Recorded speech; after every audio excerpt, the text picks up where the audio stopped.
Hi, I'm Kyle. And I'm Trevor, and welcome to a special theatrical edition of Catching Up on Cinema. Being as this is a podcast hosted by two young men who occasionally like people to listen to their podcast in 2019, this episode is centering on 2019's Avengers Endgame. It's essentially the movie event of the year, possibly the decade, depending on who you ask. I saw this over the weekend, and you, I think, just a couple days later. Yeah. So this isn't going to be a front-to-back deep dive analysis of the film. This is more just kind of a hot take on the film. But we'll do our best to go into detail of anything and everything that came to mind while we were watching the film, and just give a rundown of our thoughts on it. Well, so Kyle, you actually took the time to dive into the synopsis for the film, and I guess you're going to be the moderator in this episode. Well, first things first. We're touching on this movie. It's a huge deal. Made over $1 billion this weekend, and I don't think there's been any. Other YouTube channels or social media platforms that have covered this yet. So we're really breaking ground here. We're the first guys out the gate. First guys, and you know what? Little known film. You've probably never heard of it. Never heard of it. And to answer your question, yes, this is the film of the decade. We've literally we've spent over a decade building up to this movie. When was the first Iron Man movie?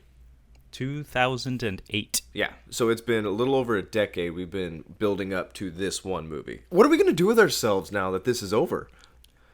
Do like the Transformers tried to do and get bright, shiny new toys that it's going to China. Is probably going to push into our lap and say, these are good, you'll like these. They're just as good as the ones before. See all the cool things they can do? I know we have other movies, more Marvel movies to watch, but like, what's it leading up to? We've already led up to the thing it was going to lead up to. New beginnings is your answer. New beginnings, new beginnings. There are still threads that need to be tied up. There's still franchises that are not quite tied up just yet, like for instance your precious Guardians. Black Panther isn't finished. Black Panther is confirmed getting a sequel. Spider-Man's already got a trailer for its next movie, which was kind of goofy marketing when you think about it, because it confirmed like, oh, I guess Spider-Man's coming back, before we got it confirmed via the movie that he is indeed coming back. That was my problem with the first Avengers movie, was that you killed all these characters. I'm like, well, there's no weight to it. There's obviously going to be more movies, so all that was dumb. I mean, that's comic books, though. Like, yeah. Superhero comics in particular, that's just, it comes with the territory. Death is a revolving door. It's not a constant. Like I forget exactly the quote, but there were 3 characters in Marvel Comics. I think all of them have been overturned in the past decade or so. But there was a rule that about 3 characters in the entire history of Marvel Comics were forever confirmed to be dead. And like I said, over the course of time, that got overruled. Uncle Ben, Peter Parker's Uncle Ben, was one of those characters. Bucky was one of those characters, the Winter Soldier. Oh, really? Bucky's back. Yeah, Bucky's here. Back. Yeah, Bucky's been back in the comics since the mid-2000s. So death in superhero comics it's never a guarantee. Yeah, well, because I mean, there's a thing that, like, I've been saying this for a while now among my circle of friends, that the thing you need to keep in mind with franchise curation is that every character is somebody's favorite. Yeah, not necessarily everybody's, but there's somebody out there for everyone. Do you think there's some guy with a Hawkeye tattoo? I'm sure there is. I mean. In the comics, actually, the Matt Fraction Hawkeye was very, very good. I'll give him that. He was never one of my favorite characters in the comics, but his solo run was pretty good in the late 2000s. Well, let's go ahead and jump into the movie. We start with before we jump right into the movie, though, for new listeners, we should probably I forgot about that. Just introduce folks to where we're coming at in terms of our relation to these films. Thank you, both of you, for listening today.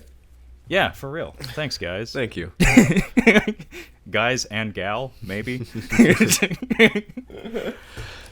So we did a 3-part, actually, just talking about our relationship to the MCU films. But Most of what you need to know is that I've seen all of them except for Captain Marvel.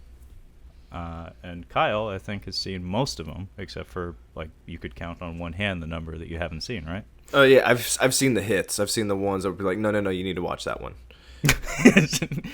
Yeah, so we're fairly well versed. I'd like to think I'm very well versed in the MCU and, like, the goings on surrounding it. So the point I'm trying to press here is that we kind of know our shit. We're not talking completely out of our asses. So I will be a bit more than he will be. Yeah, but it's excusable because I'm his ambassador to the world of nerddom. Yeah, he's my little portal. I stamped his passport. He's okay with me. Anyway, did you want to bring us into the movie? I want to bring it into the movie, but I wanted to say at the top here, after Jeremy Renner's cold open here, he takes on a little bit of an evil persona.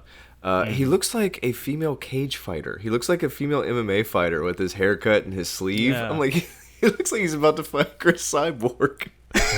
Honestly, if you trimmed him down a bit and put him in a sports bra, he could totally look the part. It's funny. He has, like, for the folks who haven't seen the movie, I mean, why the fuck are you listening to this if you haven't? Yeah, spoilers, by the way, spoilers. Yeah, up top, spoilers, lots of spoilers. All spoilers. Hawkeye in this film, traditionally he has just a pretty basic short haircut. In this one, in the second half of the film, he has a crazy mohawk thing with shaved down sides. If you're familiar with the comics, he looks kind of like Punk Rock Storm. Yeah. Like Storm from the X-Men, or Daken, Wolverine's son. It's a weird look. Yeah. Jeremy Renner's one of those actors that does nothing for me, but I have a lot of respect for him. No, I don't. If you've seen him in interviews, he is affable. Like, he is a funny guy. Nah. But in terms of, like, a selling point as a movie star, like, I don't think I'd ever see a movie just because of him. Although I do know of many movies he's in that are good because he's in them, but it still doesn't make me want to go see him. See, I feel like I'm sorry. It's just, that's how it is. He just reminds me of a guy that should be blue collar. Like, he doesn't need to be acting. Like, his performances never blow me away. The Hurt Locker was fine. He was great in The Town. I'll give him The Town. He was great in The Town. It was fantastic. He was good in The Town. I didn't like American Hustle as a film, but he was actually one of the better actors in it, if you ask me. I found a lot of the performances in that to be kind of obnoxious, but he was cool. I liked him. I put off watching movies where actors go through an intense transformation to get into the character, because I just find it to be, you don't need to do it. It's fine. I don't need it. I don't need it that bad. That's why Gary Oldman in Darkest Hour is great, because he didn't actually put on all the weight just to play a part. I'm talking to you, Christian Bale. You don't have to put on weight every time you're doing a role. Jesus. God, his kidneys must hate him. Oh God, he's gonna die soon. Anyway, so we're jumping in here. So we get a cold open now. This was like the first part where I'm like, is this gonna be predictable? Because when I saw this scene, I'm like, what the hell's happening? And then, so Jeremy Renner, we hear Hawkeye. He's teaching his daughter how to shoot a bow and arrow, and he's out on his old farm in Missouri, and his wife Velma from Scooby-Doo is hanging out, and she's making hot dogs for the kids, and I'm like, they're all gonna disappear. I'm like, they're gonna disappear. That's what's gonna happen. And basically we're cutting to after Thanos, closes his fist, and people just disappear. I'm just mentioning this in detail because I had a good laugh at this. Oh no! Because there was. I know you haven't seen the second Hangover movie. I've told you about it several times. Brian Callen has an awesome scene in there, but it's where you've seen the cover where Stu has the tattoo around his eye like Mike Tyson. Yeah. Well, they wake up and he's like, oh shit, like this hurts, and Bradley Cooper realizes that it's a real tattoo, and he's like holding it together, trying not to laugh. And Stu starts trying to like rub it off, like, because he thinks it's like a stick on. And shit. Bradley Cooper's just like, yeah, try some water, like maybe that'll help. I had that flashback. He's running around like, Claire, boys. I'm like, yeah. Just keep looking. Maybe you'll find they're behind that tree, fucking mile away because you're in a field. You remember how hard I laughed at the Aquaman trailer? Like I had to hold it together. Man, as soon as Patrick Wilson's hair was on screen, I had to hold it together. Yeah, I was there. I saw it. It's like the movie hasn't even started yet, and this movie's gonna suck. I was surprised that there was a cold open, but I wasn't surprised that his family just disappeared. Well, I mean, you have a gigantic event movie like Avengers: Infinity War, like barely a year preceding this. I think the expectation is going to be that this is a 2-part story. Although I will give them a lot of credit, the way these films are edited, it does feel like 2 independent thoughts. This doesn't feel like something that was shot at the same time, because a lot of those movies, like Superman 1 and 2, for instance, like, well, the director's cut of Superman 2 anyway, like you get the sense that this was done at the same time, and like The Matrix Reloaded and Revolution's kind of the same deal. But this one, both films feel like very complete thoughts on their own. I wouldn't say they're standalone products, though, because like you said, the cold open of this one really drops you into it. Yeah. In fact, I had somebody asking me the other day, like, so my boyfriend wants me to go see this movie with them. I haven't seen any of these Marvel movies. Am I going to enjoy myself? I was like, you'll enjoy yourself, but you'll just have to ask a lot of questions. Yeah, you're going to have to either ask a lot of questions or just accept that you aren't going to know what the fuck is going on a lot of times. I mean, you could probably... I think my brother, he was talking to my mom about this. He's like, Mom, have you watched these yet? She's like, I haven't seen a single one of these movies. And he gave her the list of ones that she should watch. I think Civil War is up there, Ragnarok. I think both the Guardians of the Galaxy movies are important because they were the ones that really focus on the stones. Because, I mean, Gamora and Nebula are straight up with the Guardians of the Galaxy, and they're closely tied with Thanos, and Thanos comes for everybody. So Guardians of the Galaxy are really important for these movies, I think. Absolutely. But I think that this movie it's Nebula's movie. Like, it's mostly her. She's like the main... I feel like she's the main character alongside with Captain America, and I think Iron Man kind of takes a back seat. As much as you can keep Iron Man's character, or Robert Downey Jr. in the back seat, it feels more like Captain America in this movie. Yeah, actually, I'm glad you brought up Nebula, because I feel like she was like horribly wasted in that first Guardians of the Galaxy movie. But by the time we got to the second one, her story is very engrossing. Yeah, like she has that like emo kid story where she's forever going to be child number 2, and she brings something to the table that's unique among the cast, because she's the only one that has that, like, I don't know, dark spin on everything. Yeah. Like, she has kind of a doom and gloom, like, very practical mindset about most things. And it lends itself well to, like, comedic beats in the Guardians films. She's funny. Particular. She does. She has good timing, even though nothing she says is intended to be funny. No. Well, same with Drax. He's the same way. Like, he's very funny, but he's not meant to. Like, he's not trying to be funny. He's a clown, but like I was thinking more like Ronan the Accuser. Like, okay. He has some funny moments in that first Guardians movie. And he has the most thankless role of having to be like the super straight man that is always ultra serious all the time. I liked him, but Lee Pace still manages to make it work a little bit. And in Nebula's case, she has a complete arc it's fascinating to watch. It gets kind of lost among all the noise in this movie, but in Guardians 2, they definitely laid some great foundation for her to make some big strides in this one, and thankfully they devoted the screen time that needed to be. I was kind of worried that was going to get swept under the rug. Well, I was very intrigued with her. I've always been intrigued with her story. Okay, well, we'll move up to space real quick. Like Nebula with Tony Stark. I don't remember how Tony Stark and Nebula got to where they are. I'm not sure. I think I missed something. So in Infinity War, they have their battle with Thanos. Yeah. Their failed battle. Yeah. Where they very nearly stop him. Doesn't work out. Did we just lose? The answer is yes. Yes, Chris Pratt, we did. Yes, everyone else that's with them at the time evaporates, turns to dust. So They it's get just snapped. Stark and Nebula left with the ship. Mhm. Okay, so that's And- why. And the ship, was it the Milano?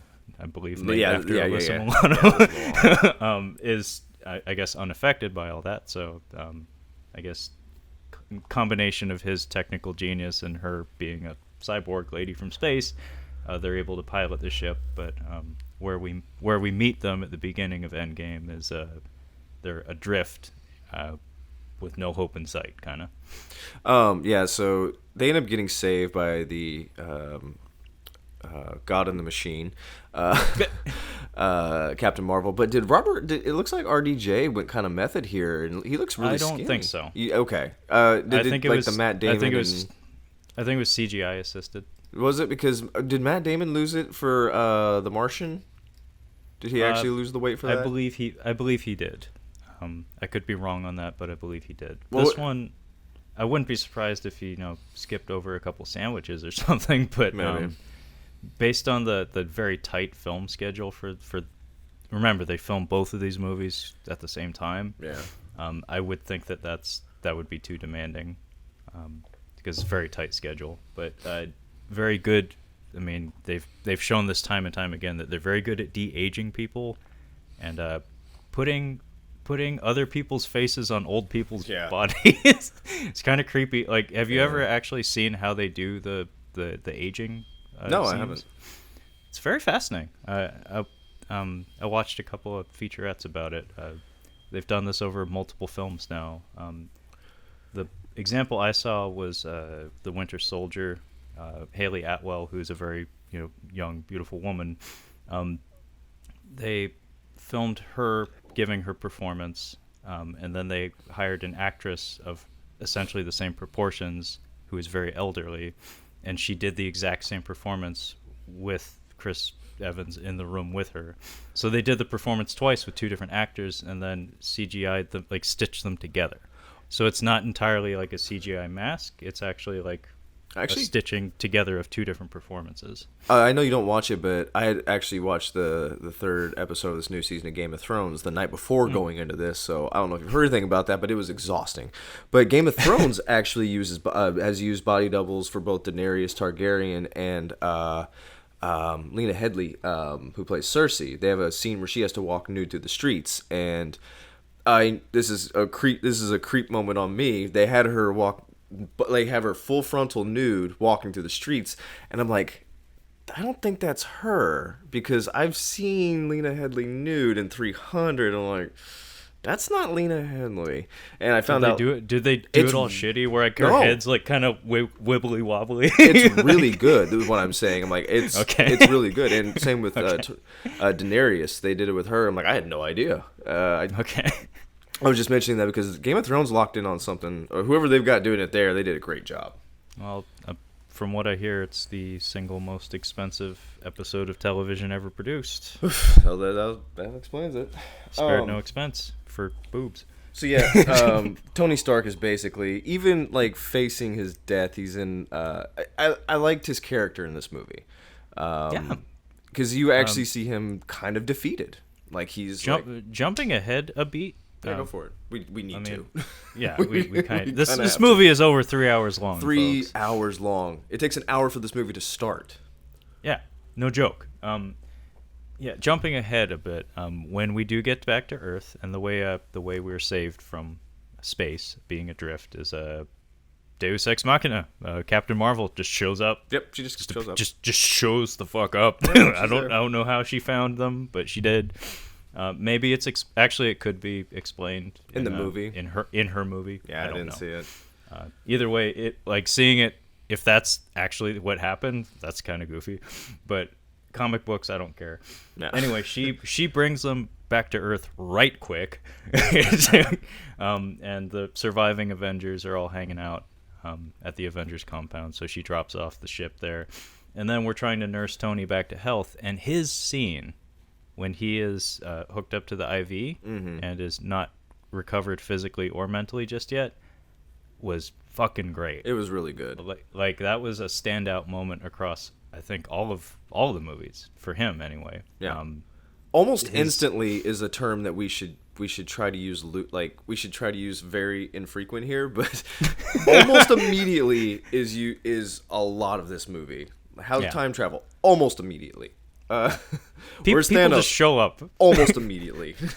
It's just like boom, Wakandans. I think the longest bit is when Hulk and the raccoon. I can't think of the raccoon's name. Rocket.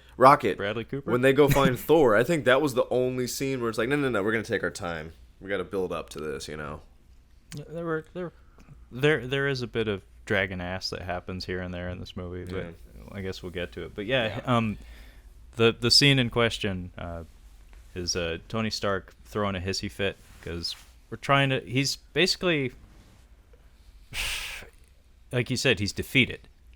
And we got to see him get a taste of that in the previous film.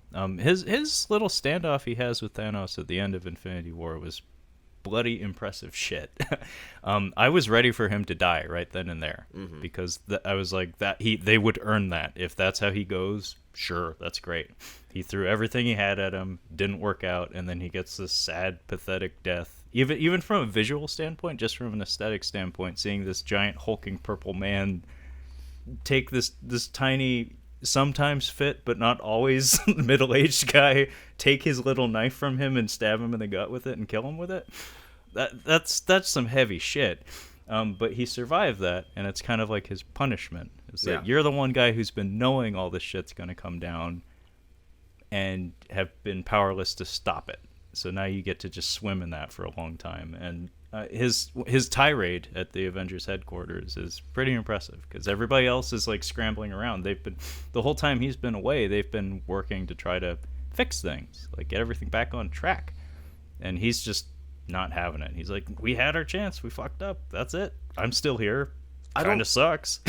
I don't know if I touched on Thanos at all, but I actually watched Mimic 2 nights ago with Steph. So wow. I've gotten a lot of Brolin in this week. But from where we kind of meet Thanos in that first Guardians movie, I think it's the first time we get like a face-to-face, like this is Thanos.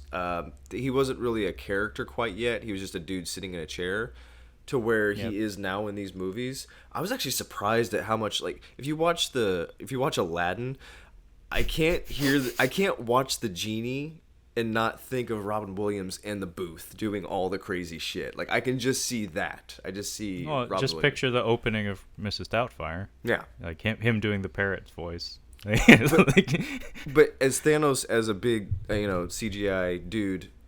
I actually see it I see him as a character, not just Josh Brolin kind of talking soft in a booth. Like, I can. Well, it's because it's performance capture. He actually is there. Like, he is interacting with the cast sometimes.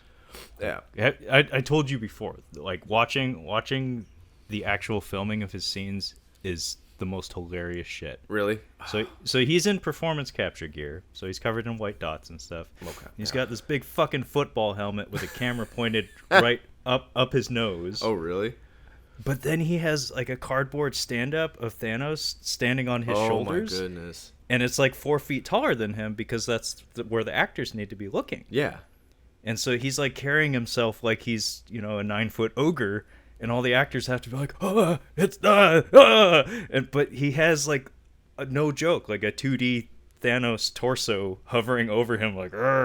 Also, for how big he is, he's spry as shit.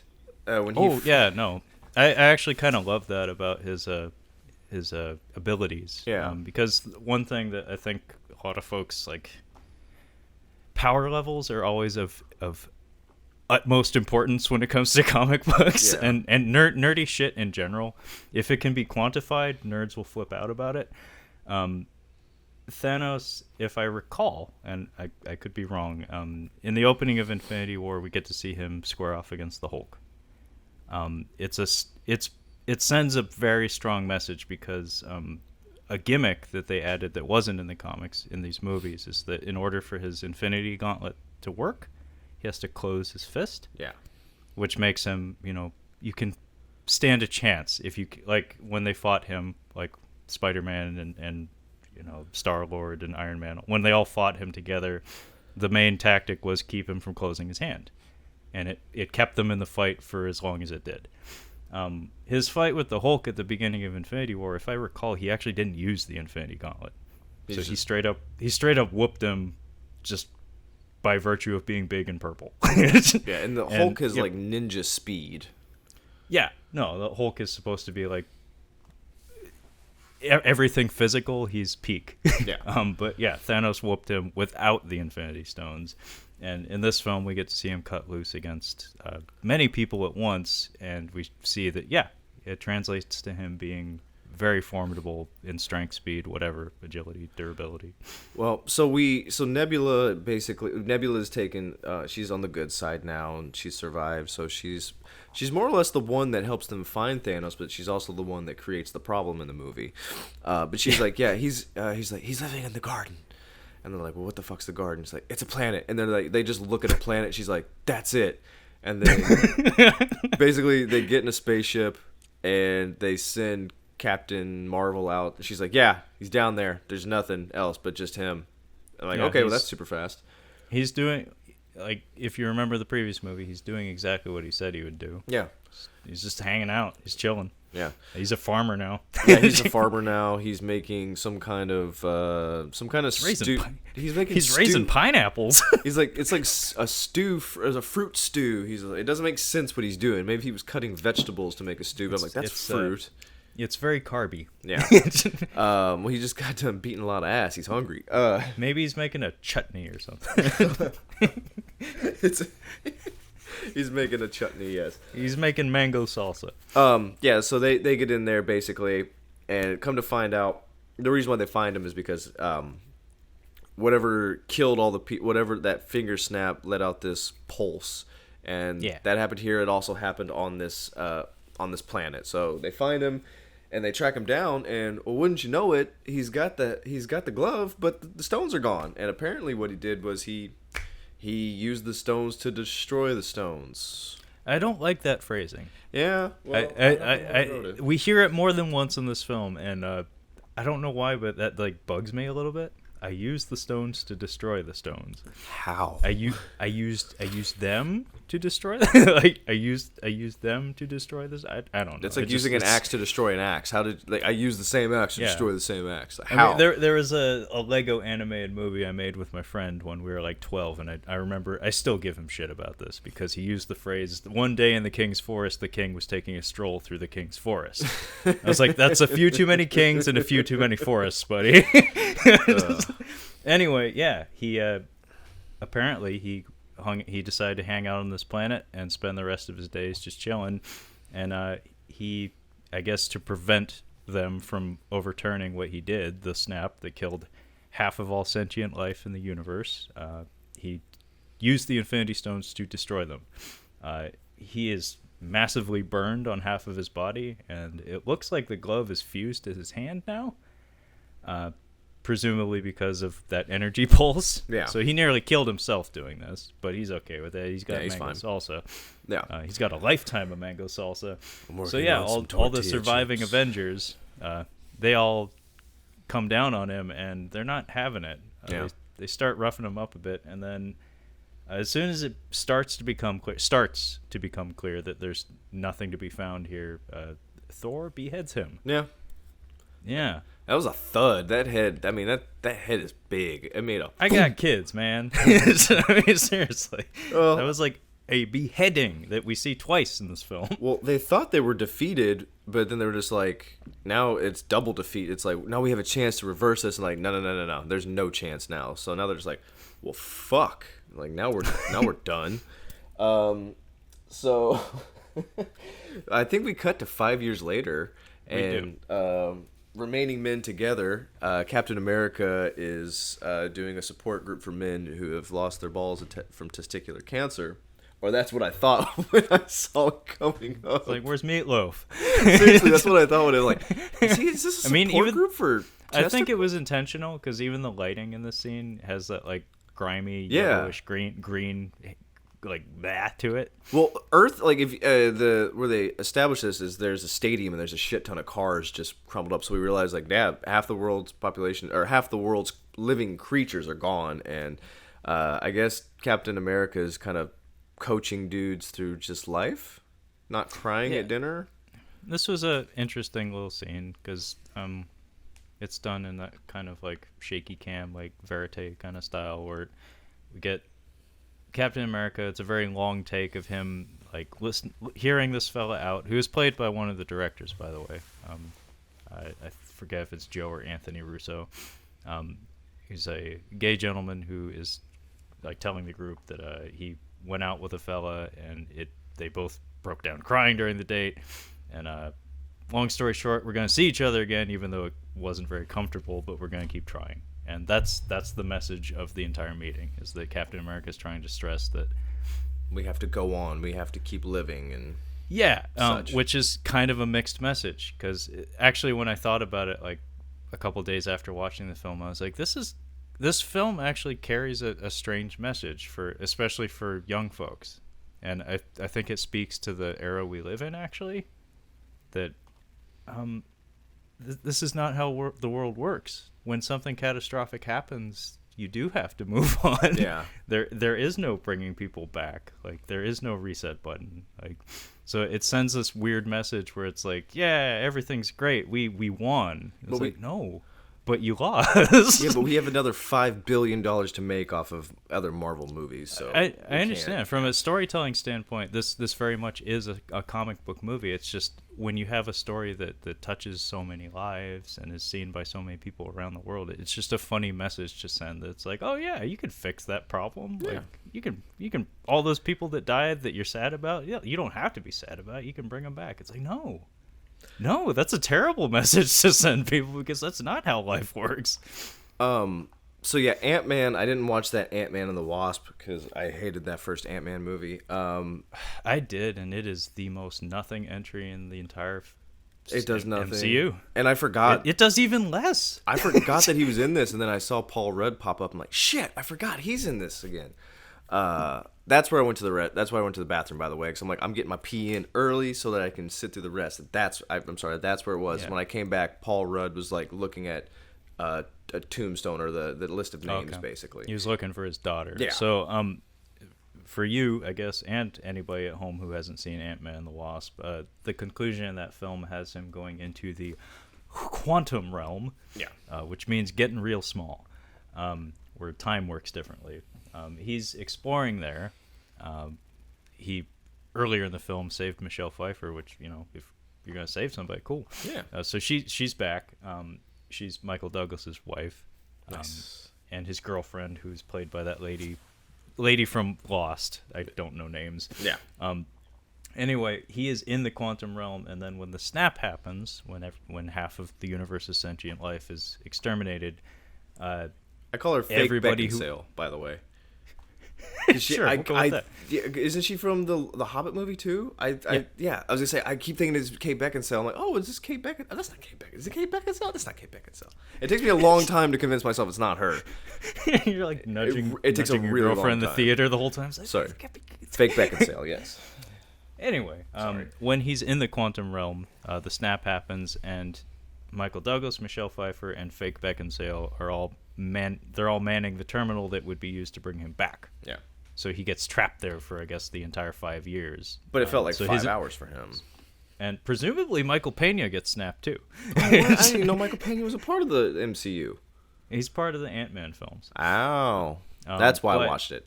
In the intervening 5 years, the van that they were using to transport their quantum device gets impounded, I guess. And then a Deus Ex Machina cat wanders into the van, walks across a control panel, and brings him back. Did not know that. Ant-Man comes back, and he has not aged a day, while everyone else has aged 5 years. I don't know if you were in the bathroom for it or not, but he does find his daughter. She has not been snapped, but she is now a teenager. Yeah, I saw that. Because we got more movies to make, and she actually becomes a character in the comics later. Yeah, they hug, and we cut back to the what's the Avengers headquarters? Just Avengers headquarters.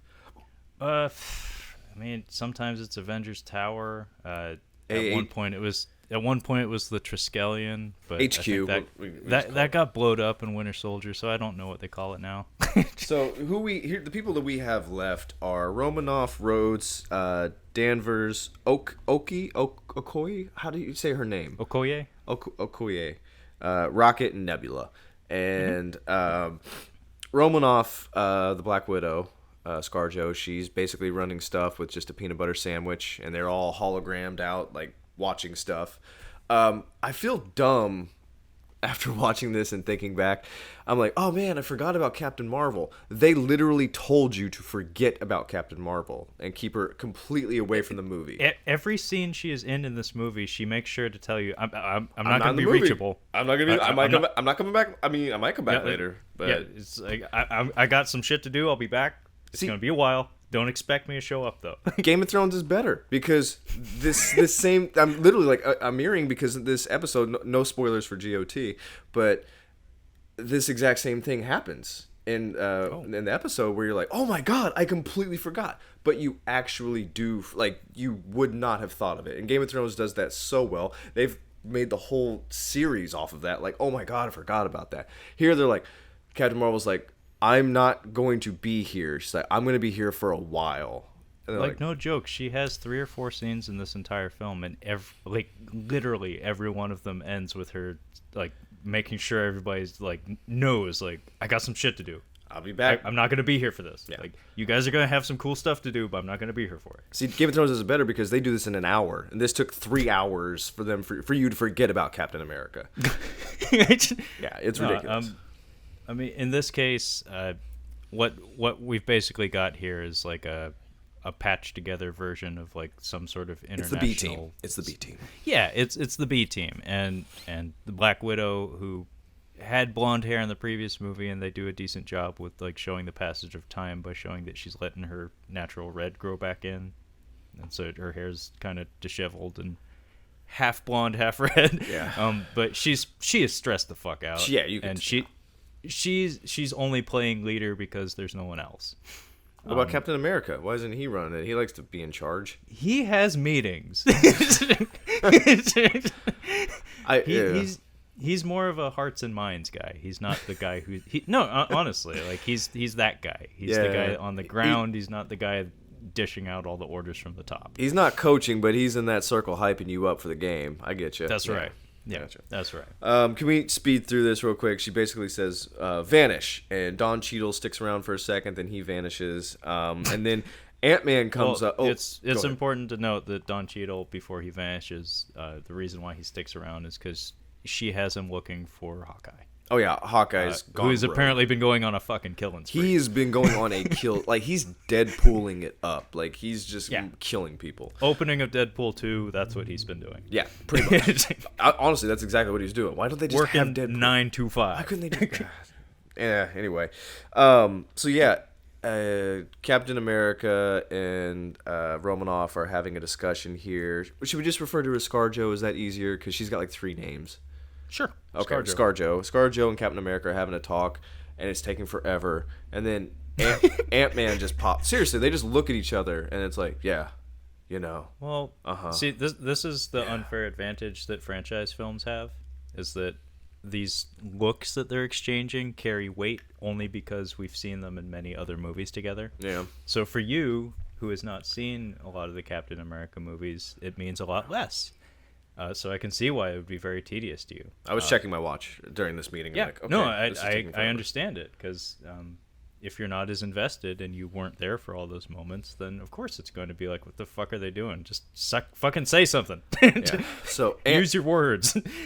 Ant-Man comes up and he's like, time travel. And they're like, huh? He's like, time travel? Maybe? No, probably not. So they're like, time travel. Let's go talk to Tony about this. And Tony's like, Tony's living off he's done with the Avengers. He doesn't want to be a part of it anymore. He's accepted this and he's trying to move on, which is the healthy thing to do. Dude, he has the best reason to move on. He's got a baby girl. He got a baby girl. He's got a baby girl. He's got a daughter, and he's got Gwyneth Paltrow. I'm sure that's fun for everybody. And when we start talking about time travel and stuff, like, he actually does address this at one point. He's like, hey, like, if we start monkeying with time and I lose this good thing that I have here, that ain't gonna be cool. I hope he doesn't retire from acting. I want that third Sherlock Holmes movie. I don't think it's gonna happen, but I want it. I wouldn't mind seeing that, actually. He could retire now. Like, he doesn't need to do anything anymore ever. I mean, part of the reason he's probably not doing these movies anymore is because of that. He's made a lot of money. He has a beach house in the Hamptons, like, on top of his home in Los Angeles and wherever else the fuck. I mean, Shane Black, Stilt House. Like, I'm sure he has a stilt house. Ugh. Hopefully Shane Black doesn't show up with a truck with chains and, yank out the stilts. Man, he's going to get bored and he's going to think about doing cocaine again. He's like, all right, Sherlock Holmes 3. Otherwise, I'm going to lose all this money again. For those of you who don't know, Robert Downey Jr. had a crippling drug addiction in the 90s, and it really took a toll on his career. Now he's clean and sober. Yeah, it came in waves. It came in waves. Was it like pre and post Ally McBeal? I do remember. I forgot how he was on Ally McBeal. He did a bit on Saturday Night Live. His opening monologue, like after he got out of prison, he was poking fun at himself. I'm like, that's why he's successful now. Is because he always has, and that's why he's so goddamn just charming. Possession of cocaine, dude. If everybody got arrested for possession of cocaine, nobody would be walking around. So they pitch it to Tony. They're like, time travel, and he's like, can't be done. Nope, can't be done. Nope. And he's like, I'm not even going to try to. So obviously, he's going to try to. And he figures it out, again, almost immediately.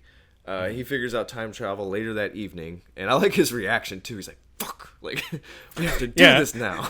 Yeah, I mean that is kind of a nice, like, reverse psychology moment almost. I don't think it was intentional on the part of our very, very, very sincere Captain America. But I come to these movies... If you present a technical challenge to fucking Tony Stark, he's gonna do it. He's got to try. I mean, I come to these movies for Robert Downey Jr. and stay for Thor. Basically, it's surprising how much Chris Hemsworth just steals it, but he figures it out. And Gwyneth Paltrow, whatever her name is in this movie, she's reading a book on composting. Yeah. Pepper Potts. Pepper Potts. She's if you don't know. She in real life is a real hit, like a new age hippie. Like, we have to. She got that goop. Yeah. She's so it's funny that they have her. It's a thing about composting. Of course it is. She probably refused to leave that out, but yeah, he figures it out, and so the Hulk. They basically. We'll get to this was a good scene. Did you go ahead? So Tony. Does his research independent of the group. Mm-hmm. He gives them a big fuck you. They leave, but they tell him, like, this is a whatever it takes kind of situation, so we're gonna do this whether or not you help us. Yeah. So the next step on the row of geniuses, because the Fantastic Four are not yet integrated into the Marvel Universe, we don't have Mr. Fantastic to talk to, and Doctor Strange is dead, so he's out. Oh yeah, Black Panther's dead, so he's out. So next on the rung is Bruce Banner, who is a physicist, maybe not in the same way that Tony Stark might be, but anyway, he's a smart guy. And when we meet Banner Hulk, I love this scene. I really love this scene. And the rest in the diner. With the so kids. It's just like a hard cut to the back of the Hulk's head. And we're all in the diner. And there's just an entire table full of food, and it's just the back of the Hulk's head, but then you hear that distinct Mark Ruffalo voice talking. I love you some Mark Ruffalo. Instead of Hulk voice. I was kind of disappointed because it was fun what they did with it. It was fun, but I like Mark Ruffalo, and I think he has good screen presence, and I think he's funny, and they kept enough of his facial, like, they kept enough of his face in the Hulk to make it seem like he was there in his voice, but I'm like, I kind of would just prefer to have Mark Ruffalo.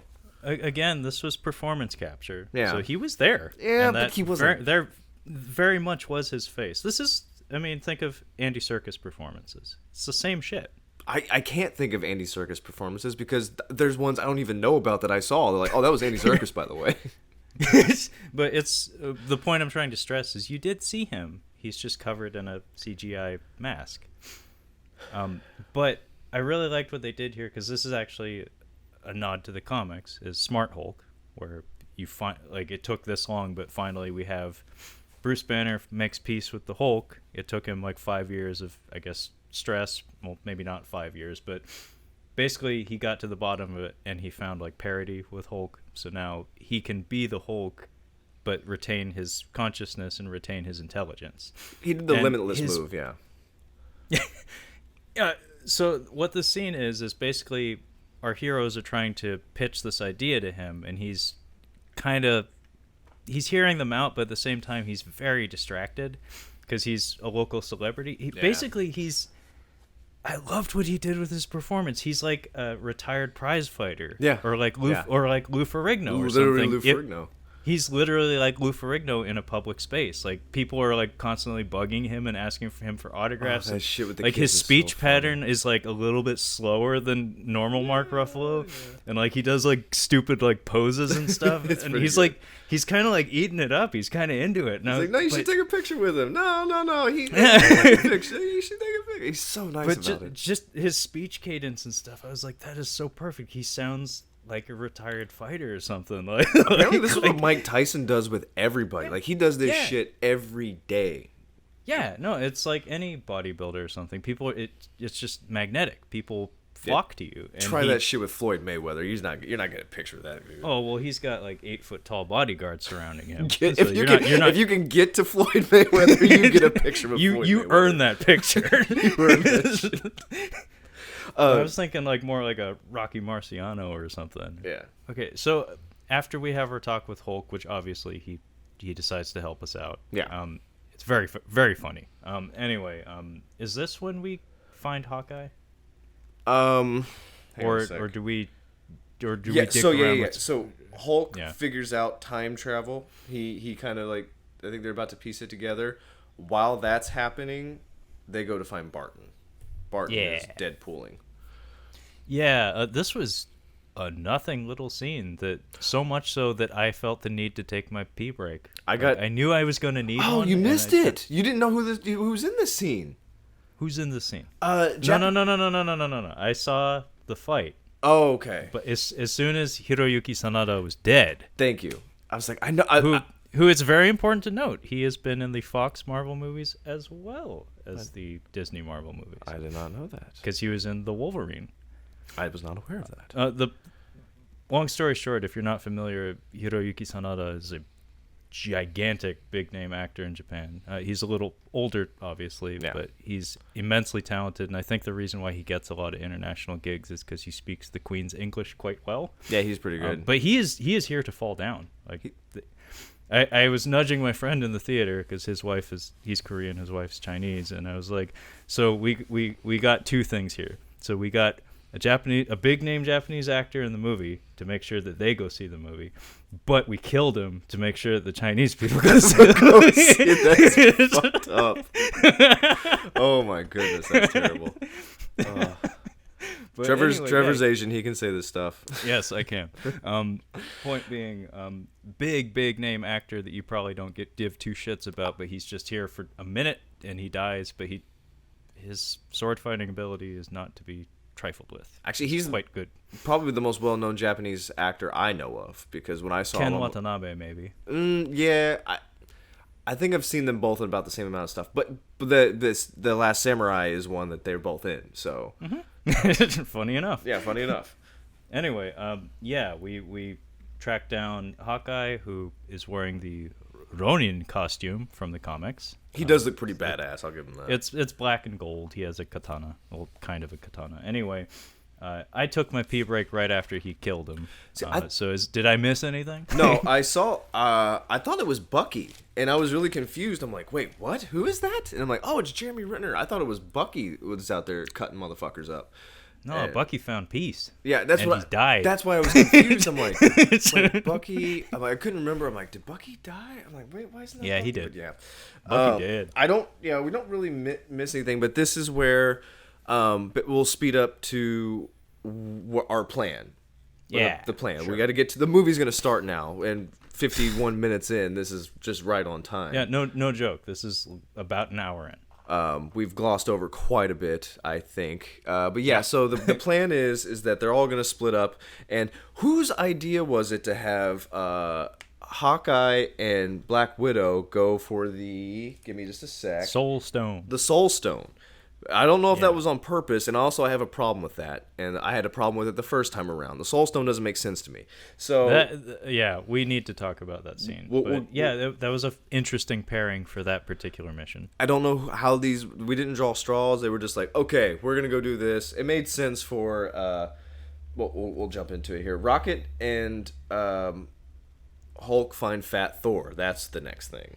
Yeah, and this needs to be talked about because it's pretty spectacular. Yeah, I almost cried laughing at one point. With Thor, like, oh gee, we'll get to it. Sorry. So they go off to where, some kind of Norse. Is it somewhere in Scandinavia? Something like that. They go to where Thor's a god, basically on Earth, and they have a sign put up. It's a new Asgard. New Asgard, yes. Valkyrie. It done got blowed up in Thor Ragnarok. Valkyrie, is that her name? The girl from. Okay, so she's popping up. Tessa Thompson. She's all over the place. She's in Westworld in that first season. She's in the new Men in Black movie. She's in Creed and Creed 2. She's a big deal. Very big deal. So, so she's over there, and Hulk and Rocket get over there, and they're like, "Yeah, where's he at?" And it kind of threw me off for a second because they're like, "Yeah, oh, he's just been drinking a shit ton. Look at all those barrels of beer." I'm like, "Wait, Aquaman?" I'm like, I mean, it looks like the same fucking village from Justice League. It took me for a second. I'm like, "No, that's DC, right?" And it took me a second. I'm like, "That's DC." So yeah, they find Thor. He's just holed up in a house with his two friends from Ragnarok. Kolg and Make? The director of Ragnarok. Taika Waititi. And he is really let himself go. He is drinking beer, and he is so excited to see these guys, but he is fat as fuck.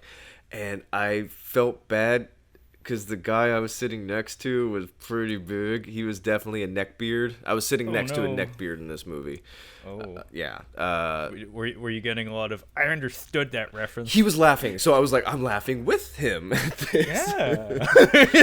But I wasn't laughing at Fat Thor. I was laughing at Drunk Thor. Like, the given up Thor, like, just like drunk and stupid, like, I don't really give a shit anymore. I'm like, that's what I found funny. Well, it's amazing how many like think piece articles, like clickbait kind of shit, have been like just getting generated like crazy after the release of this movie. Like after the few days after the release date, where spoilers are acceptable.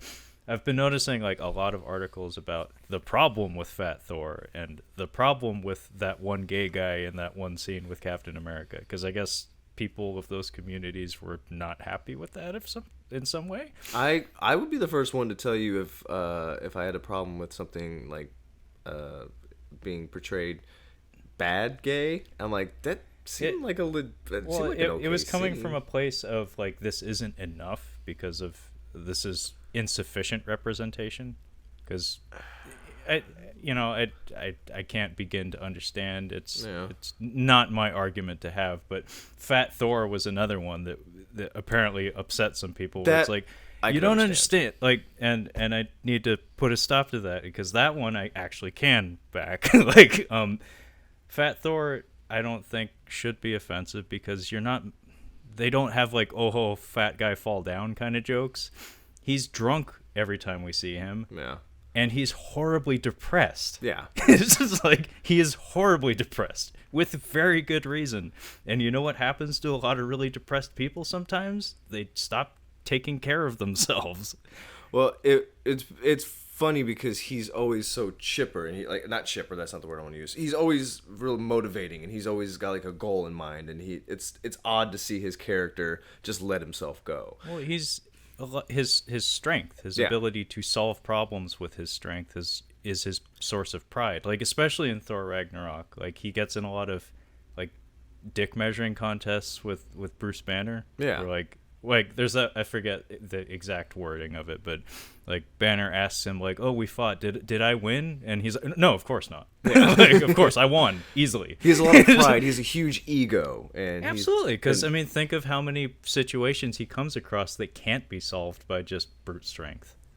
Yeah, I had a legit laugh. Other people had a problem with it. The problem was that it was played too much. Like they were overdoing it. Like I I was talking to my brother about this. I'm like, I wanted to see Thor do like man, he's really let himself go, and then have him do like a day of working out. Like he just goes to the gym and he just gets it right back. Like it took him no time. I think it actually took a lot of guts to carry that gag all the way through until maybe another movie. We might see him like that again in Guardians 3. Because they really easily could have done it where, when he armors up, when he gets his cape back and his armor and stuff, it just like instantly trims him down or something. But they didn't. So that took some balls to do. Because in terms of like selling action figures and stuff, well, actually, in this era of representation, I'm sure Fat Thor would be a very, very good selling toy. I would keep it in the box. Yeah, I mean, shit. It's a collector's item. Fuck. It's limited edition Fat Thor. Yeah, but they basically lure him, like he's giving up, but he's like, we have beer on the ship, and he's like, what kind? And the nature of the conversation is fascinating from a storytelling standpoint because it is played for laughs, but and these Marvel movies do get criticized for this a lot of times. The rhythm of it is ha ha ha ha oh ha ha ha oh. It's like a yo-yo with your emotions. It's like Jeff Goldblum talking. I mean, that's what it started to sound like there. I just realized it when I was doing it. That was just Goldblum. But yeah, like it's a testament to Chris Hemsworth's acting ability and charisma that he can actually do that. Yeah. That he can make you laugh and make you cry in the same breath. Because through this conversation we learned that like he's pretty busted up about things. Yeah. Like he killed Thanos but didn't solve anything.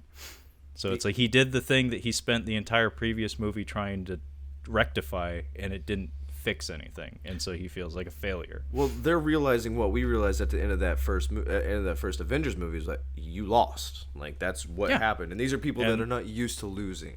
And in this case, this is the ultimate winner. Yeah, like he's a god. It looks like Chris Hemsworth. In Captain America's case, at least he has the human experience to fall back on. At least he has humble beginnings to come from. Has he lost his virginity? I mean, I don't think so. I think he's. But in Thor's case, it's like he was born a fucking god man. Of course, he's not going to have any familiarity with this feeling. And plus, his brother, his mom, his dad, his home got blown the fuck up. He has done nothing but lose things for the past movie and a half. Let's jump into some of the time, like what we're gonna do with the time travel, because there's a few. So we got the band together. Yeah, we spent an entire fucking hour getting the band together.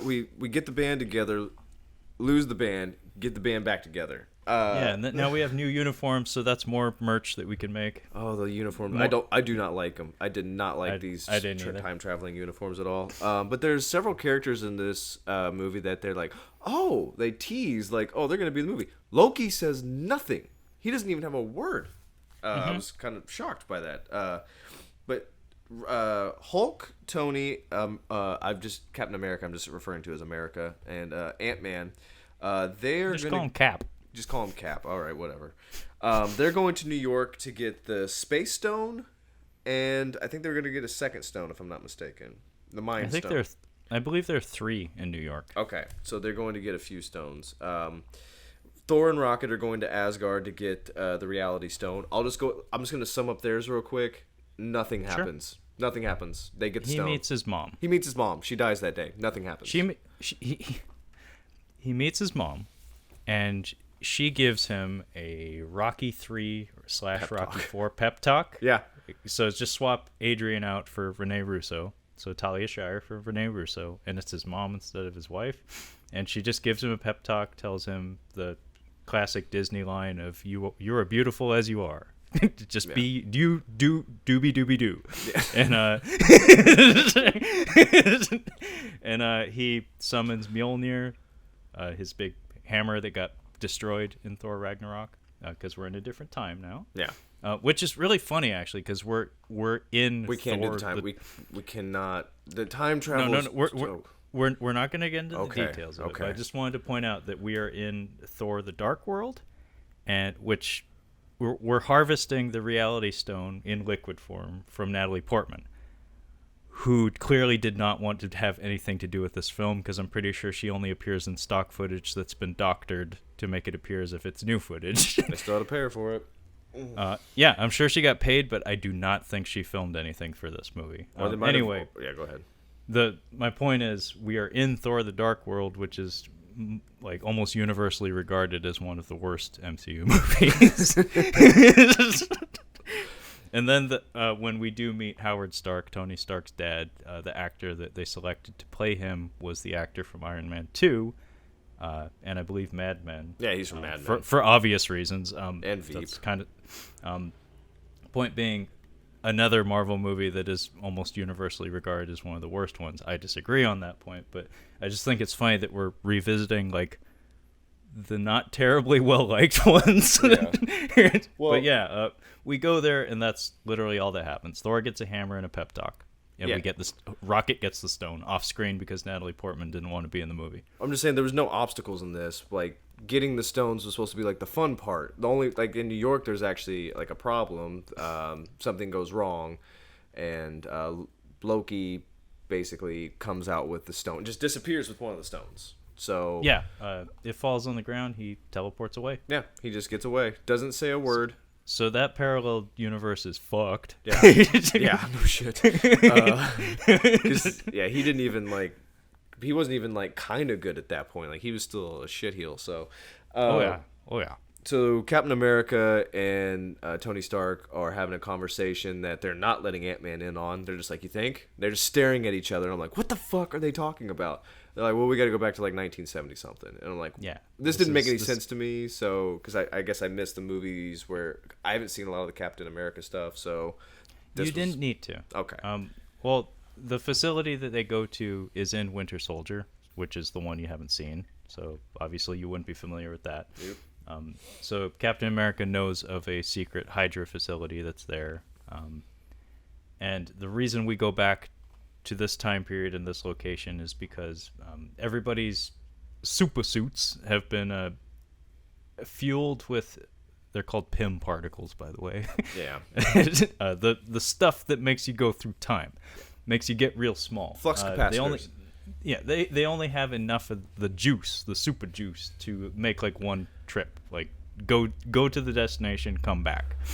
So they have enough juice to make one more trip, but then they don't have enough to get back. So the way they can compensate for this is by getting more juice, which happens to be also at the facility, because that's where young Michael Douglas is working and actually making these particles. So yeah, they're there to collect that and do some other stuff, have some poignant character moments. There's a lot of that. Needs to be said, in New York, Cap fights himself. Yeah, that was pretty funny. Compliments and then we get a cute nod to again a movie you haven't seen, Winter Soldier. That entire elevator sequence. Mm-hmm. The significance of that was probably lost on you. Yeah, I got it. It's a gag. It's a gag because in Winter Soldier, it's a big fight with the same characters involved. Frank Grillo being chief among them. And instead of fighting them, Captain America, having foreknowledge, whispers in the ear of one of the people in there, "Hail Hydra." Yeah. And he's like, "I'm on your side." And so he just like leaves with the stone instead of fighting everyone. But yeah, we go to the facility in 1970. Yeah. What's his face? Captain America sees, I guess, what would have been his wife, and he sees a picture of himself. It's just standing. He's just standing. He sees her, and then he leaves the facility. Not Michael Douglas. Tony Stark is having a conversation with his dad, who I thought this whole conversation he's having with him. He goes down to get the stone. He's got the stone. He's flustered because it's his dad, who I'm guessing he didn't really know very well. Or I mean, given the nature of his character, I would think Dad wasn't around too often. Papa wasn't around all the time, so he's having this conversation with him, and I thought the guy playing his dad was a ruse the whole time. I'm like, I thought that's where the problem was gonna be, was that he was gonna have to like convince his dad that, hey, listen, I gotta go. But he's like, no, where are you going so fast? I thought his dad was going to like, he was like, oh, why don't you hop into this elevator? And like, you don't have clearance or whatever. But nope, it's no problem. He just has a conversation with his dad. And then that's what was really interesting about all these time travel sequences was that it's even the soundtrack here is meant to convey like it's a heist film. Yeah. Everybody loves heist films. Yeah. Fun fact, in Korea and China, some of the highest grossing films of the past 5 years have been heist films. I fucking wink, love wink. heist films. Everybody loves Love heist 'em. films. But a big part of the appeal of a heist film, though, is the planning and the execution of the plan. These are very straightforward. Yeah. Like the number of bumps that they hit on these missions is very slim. Like the major bump is that there's a gag where Hulk kicks open a door and knocks over Tony Stark in New York, and he drops a stone. Yeah. Which Loki picks up, which leads to him and Cap going to a different time period to try to find it. That's like the major hitch. We also get Bruce Banner, and I think it's the Ancient One, Tilda Swinton. Yeah. We get her having some resistance to giving up the This Mind is Stone, almost immediately. or the Time Stone, rather. It's an almost immediately, because they're like, no, I don't think so. I couldn't possibly let you. Wait, he does what? And then just hands it to him. Like, no explanation needed beyond that. It's an almost immediately. No, all he had to say was Doctor Strange, and she would have given it up. So it's like a non-conflict, where it's like, it's almost a problem, but it's only a problem in the sense that we had to cut away to something else for 5 minutes and then cut back. So in terms of like difficulty in executing the heist, there really isn't crazy much. Easy. It takes 10 minutes.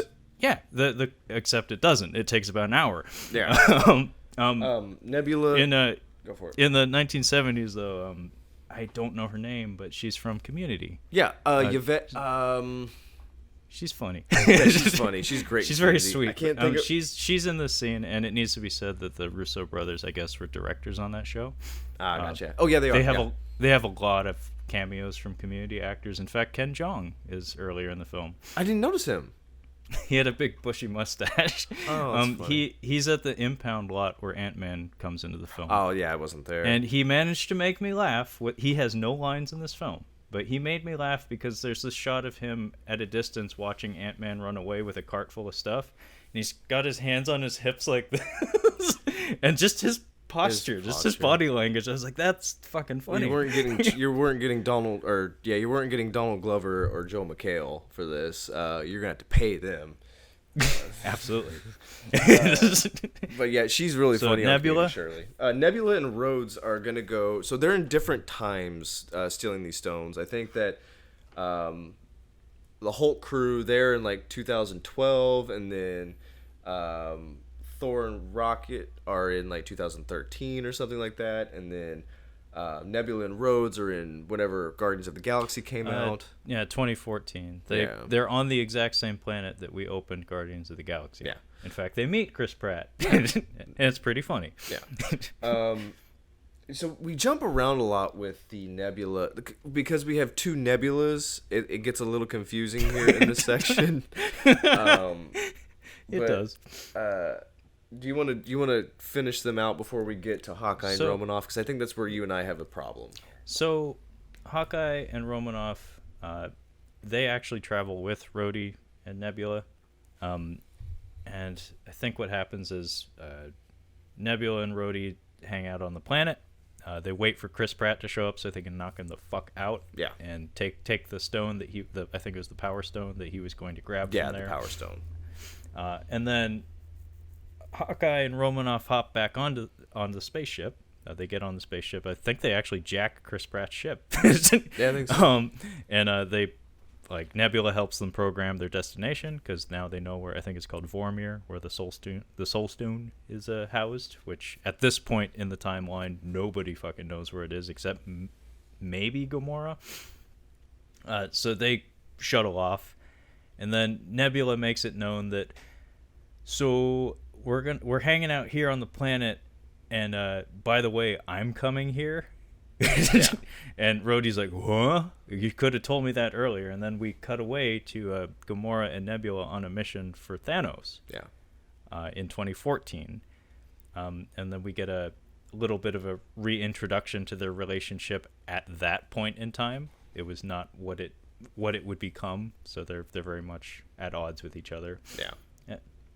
Yeah, and we get a funny little plot catalyst here, where it's a little bit of shenanigans. Where I Well, guess this is the issue in the movie is yeah. Well, I mean, you got to keep things moving somehow, and the way we do this is we have Nebula have like our Nebula, so 2019 Nebula has a little bit of a seizure, and then does a R2D2. Basically, having two nebulas in the same space, I guess, causes them to like share memories in some fashion. I guess she records. Yeah, I guess I know she's mostly machine now, but she's got I guess she can record stuff. I guess Thanos can see everything she's doing because she's a computer that's recording stuff. And his gross little sidekick, that little, I want to just choke him. He looks gross. He looks so much like a Muppet. He looks like a Star Wars character. Well, to me, he looks like a Dark Crystal character. Yeah. Okay. Yeah. I kind of approve of his design because the CGI is of such quality that you actually could see him being crafted of rubber. Yeah. Like the structure of his face looks like something you actually could build, which I'm guessing you would argue, why the fuck didn't you just build it? Do it? For these movies, no one's got that time. No, nobody has cares time either. It's still gonna make $1 billion. It's like there are 5,000 Thai CGI animators who need to build that today. So Gamora doesn't know what Thanos is gonna do, and neither does this past Nebula. 2019 Nebula knows, and more or less tells Thanos that he's gonna succeed. Gamora doesn't know what, but she knows it's probably not good. And Thanos basically he's not gonna torture. I thought he was gonna torture her again. Like, what a dick! She doesn't know anything. But basically, what Nebula is gonna do is that she wants to earn her father's love or whatever, and she's like, I'm gonna go back in time and fuck with these people. Like, I'm gonna fix this. And they have our nice Nebula hostage. And she ends up going back and sabotaging things.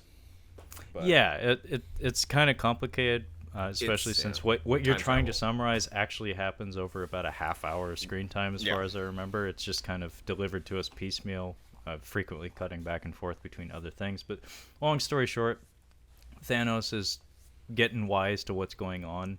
Like he knows that he succeeded at some point in time, and he knows that people are monkeying with things and trying to prevent it from happening. And like you had mentioned, Nebula has this like daddy complex where she will do whatever the fuck it takes to become number one. Yeah, she never will. Is this where we get to the Soul Stone? Yeah, let's get to the Soul Stone. So let's just go over that scene because that's really important. I had a lot to say about that. Yeah, my problem with the original one was it just didn't make sense with the first time when Thanos goes with Gamora to get the Soul Stone from Agent X or whatever, or Agent Smith. Sorry, Agent Smith. Hugo Weaving. Yeah, Hugo Well, actually, Weaving. I heard it isn't him. Who is it? Who's doing the voice? I heard it was someone else. Like I heard he did not return. I'd have to look it up. I'm gonna go with Hugo at this point. It could be wrong. I mean, that's who played the Red Skull originally, but I swear I heard that they actually like slyly swapped him out for someone else. Fuckers. Especially since he's mostly just CGI at this point. Yeah, I mean, why pay for him? I mean, seriously, like, why pay for him if he's just CGI and he's gonna have 2 lines? But the original. So to get the Soul Stone, from what I understand, to get the Soul Stone, you have to sacrifice the thing you love the most to get the Soul Stone. So what Thanos does is that he sacrifices Gamora because she's the thing he loves the most, but that's incorrect. The thing he loves the most is stability in the universe because that's what his end goal is, but yet he loves her the most. Well, fine, I'll let that go. Tangible thing, not concept. That's okay. Like I'll allow it. Fine. What, you want him to throw his poetry off the cliff? Basically, I think. Honestly, it's himself. What he values is what he loves the most, and what he values is So that's why she's like, "Oh, you idiot! You have to kill yourself to get that." I'm like, she's right because what he values most is what he likes. So anyway, so in this, no. I mean, it's what he wants to accomplish, not himself as an entity. Like his performance in Infinity War a lot more so than in Endgame, and we'll get to that, I guess. He does portray like an air of not selflessness, but detachment, where it's like I'm a conduit to a greater thing. Like exactly. But the importance of the task outweighs my importance as a entity. But that's my point, though, is that what he values, what his ego values as important, is most important to him. Do you get what I'm saying? That's why she's like, I can't get into it. It's gonna. Well, I mean, you could do a swerve or something, like in a bolder, $10 million movie instead of a $300 million movie, where you could do a swerve like that, where he has like a retainer or something, where he's like, I know what I have to do. You pick up the slack. Bye. Yeah, basically.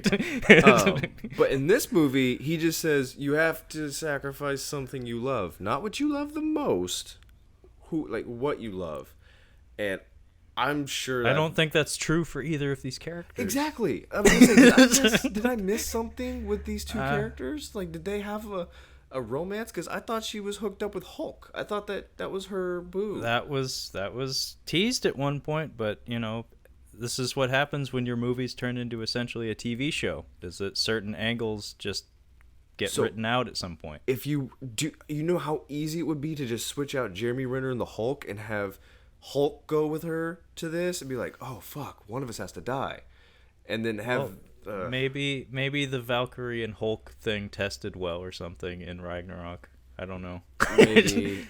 But that's the nature of having a porous, like, malleable story like this that is so influenced by public opinions. Her character doesn't come back. Like, she actually does die in this movie. Spoiler. So it would have been the same thing, and it would have made more sense if you would have had Bruce Banner go up there as opposed to Hawkeye, because she doesn't come back. Well, I mean, it was pretty obvious who was gonna die here. Like, no, it wasn't actually. I thought it was gonna be Jeremy Renner, because he's got a family. You can't do that. He's also, you can't do that. He's also Deadpooling when he's not even Deadpool. Like I said, I thought it was pretty obvious that ScarJo was going to die, because I'm sure her paycheck is a lot larger than Jeremy Renner's. As well, it should be. We need to, like, purge the too expensive elements from the cast. Robert Downey Jr. being chief among them. Chris Hemsworth. Please don't let me. Is worth hanging on to. He's a card you don't want to give up just yet. No, he's a huge part of that. Please don't let me forget the funeral net worth. I can't forget that. Please, I have to mention that. Go ahead. Sorry. But like, I had a lot of problems actually with this Soul Stone sequence, because I actually laughed a little bit when I wasn't supposed to, because I get it. They're both super spies and everything's very heightened with them. So basically, what happens in the scene is they're having an argument over who has to sacrifice themselves to retrieve the Soul Stone. Yeah. A couple years before Thanos gets there, and like you said, the logic right from the get-go is a little suspect, because it's like, hang on, the most precious thing in Hawkeye's case, it's like, I could see her being the most important thing to him now that his wife and kids are gone, but does that really work? And in her case, it's like, they had like a connection of sorts that we saw in the first Avengers movie, but it gets downplayed as time goes on. And in fact, in like Winter Soldier, she and Cap are flirting a little bit. There's a lot of will they, won't they, and will they, won't they in these Marvel movies that's reminiscent of like Friends or something. I was gonna say X-Men, because this is the love triangle between Scott, Logan, and Jean Grey. Oh, Cyclops was never gonna win that. Not Jean Grey. No, he wasn't gonna win that.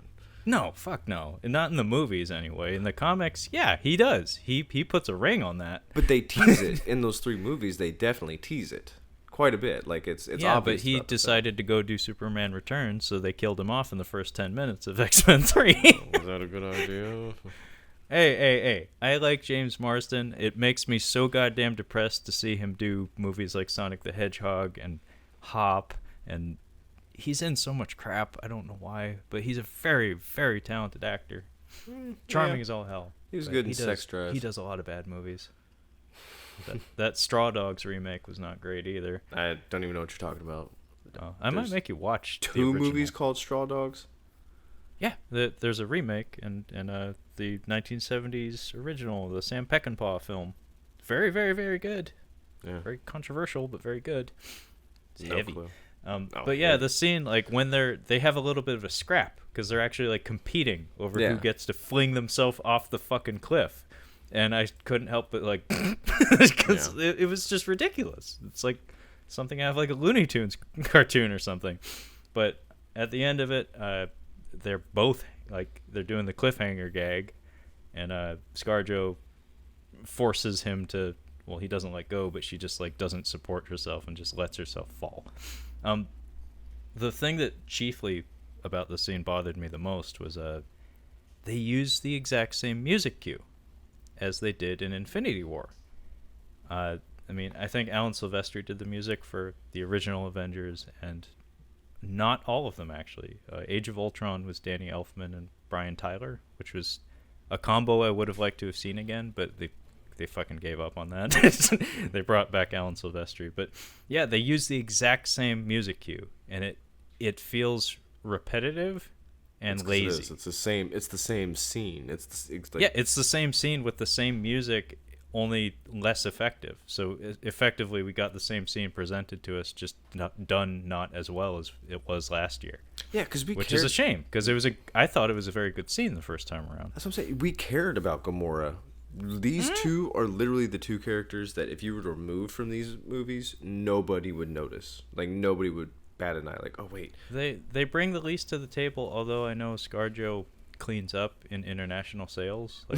Like, people around the world show up for her. Gotcha. Jeremy Renner, maybe not so much. No. But No, ScarJo, no. you put her in something, people will show up. I mean, yeah, he's selling out the box offices in, like, the northeast of the United States, but, I mean, that's about it. That Jeremy Renner. His brothers from the neighborhood. They're like, yeah, Jerry. He's in that Town movie. We love that Town movie. That Hurt Locker. I think he played Dahmer. That Hurt Locker was wicked awesome. Wackadoo. He smokes after he disarms bombs. But yeah, long story short, she dead. Like dead. Yeah. And Hawkeye is distraught, and he wakes up in a pool, like in a very cool backdrop. It's the same thing alien as landscape. Thanos. It's the exact same sequence as this when would Thanos break his retrieved the Soul neck. Stone. I'm sorry, he's not magical at all. Like, for Thanos, it's like, yeah, he's pretty hard to kill. He's a big guy. Jeremy Renner, no, he's in pieces. Like, I'm not buying him surviving this at all. But yeah, where does that leave us, Kyle? Because you're the guy with the synopsis. So yeah, do we have all the stones at this point? We have all the stones when we get back, and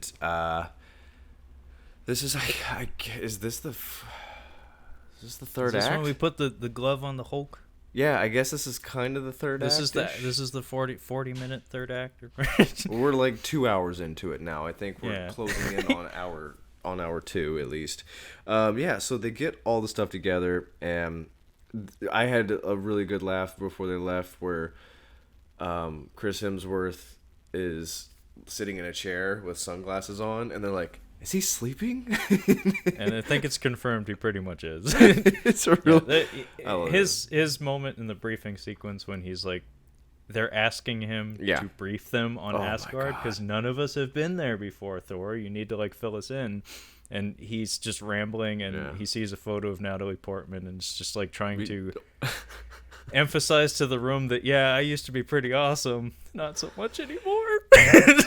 Basically, he can't hold it together. He's not doing well. So they're like, who is going to put on this Infinity Stone glove and snap everybody back? Iron Man, Tony Stark builds a Infinity Gauntlet with his Iron Man nanomachines or whatever. Nanomachines. Basically do anything tech. It's liquid metal. Knives and stabbing objects. Yeah. So it's an Iron Man glove with the Infinity Stones embedded in it. Seems to work. And now the task is, who do we put it on? And who is going to snap their fingers and bring half of all life back into existence? Obvious choice, Hulk. I was thinking Thor. I'm like, Thor wanted to. Drunk Thor is still a god. He still has the ability to handle what's going to happen. I'm like, Hulk, not so much, as we'll see.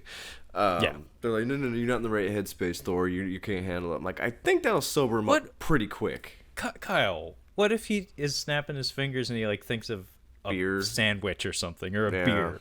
and he just like wills a beer into existence instead. Touche.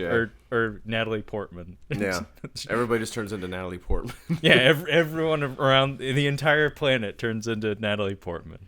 So yeah, they put the glove on the Hulk. They put the glove on the Hulk, and he snaps his fingers, and it burns the shit out of him. Of course, it burns up his arm, just like it did to Thanos. And they're having this moment. They're like, "There's birds outside," and they're like, "I think it worked." It's kind of a cool moment, actually. Yeah, where it's like there's a lot of uncertainty as to whether it worked or not, and Paul Rudd is the one, Ant-Man, who notices that, hey, there's actually like chirping outside, and meanwhile Hawkeye gets a phone call on his cell phone from his wife, who is back, and he gets his little emotional beat here. And in true Marvel movie fashion, emotional beat is rudely interrupted by action. Nebula has sabotaged the time portal, whatever you want to call it, the time machine. They swapped Nebulas. Yeah, they swapped Nebulas. 2014 Nebula, evil Nebula, swapped places, and she uses their quantum machine to bring Thanos and his Giganto spaceship to 2019 Earth. No. Both Nebulas are in the same timeline. They're both in current. This is gonna get confusing, folks. So yeah, he shows up.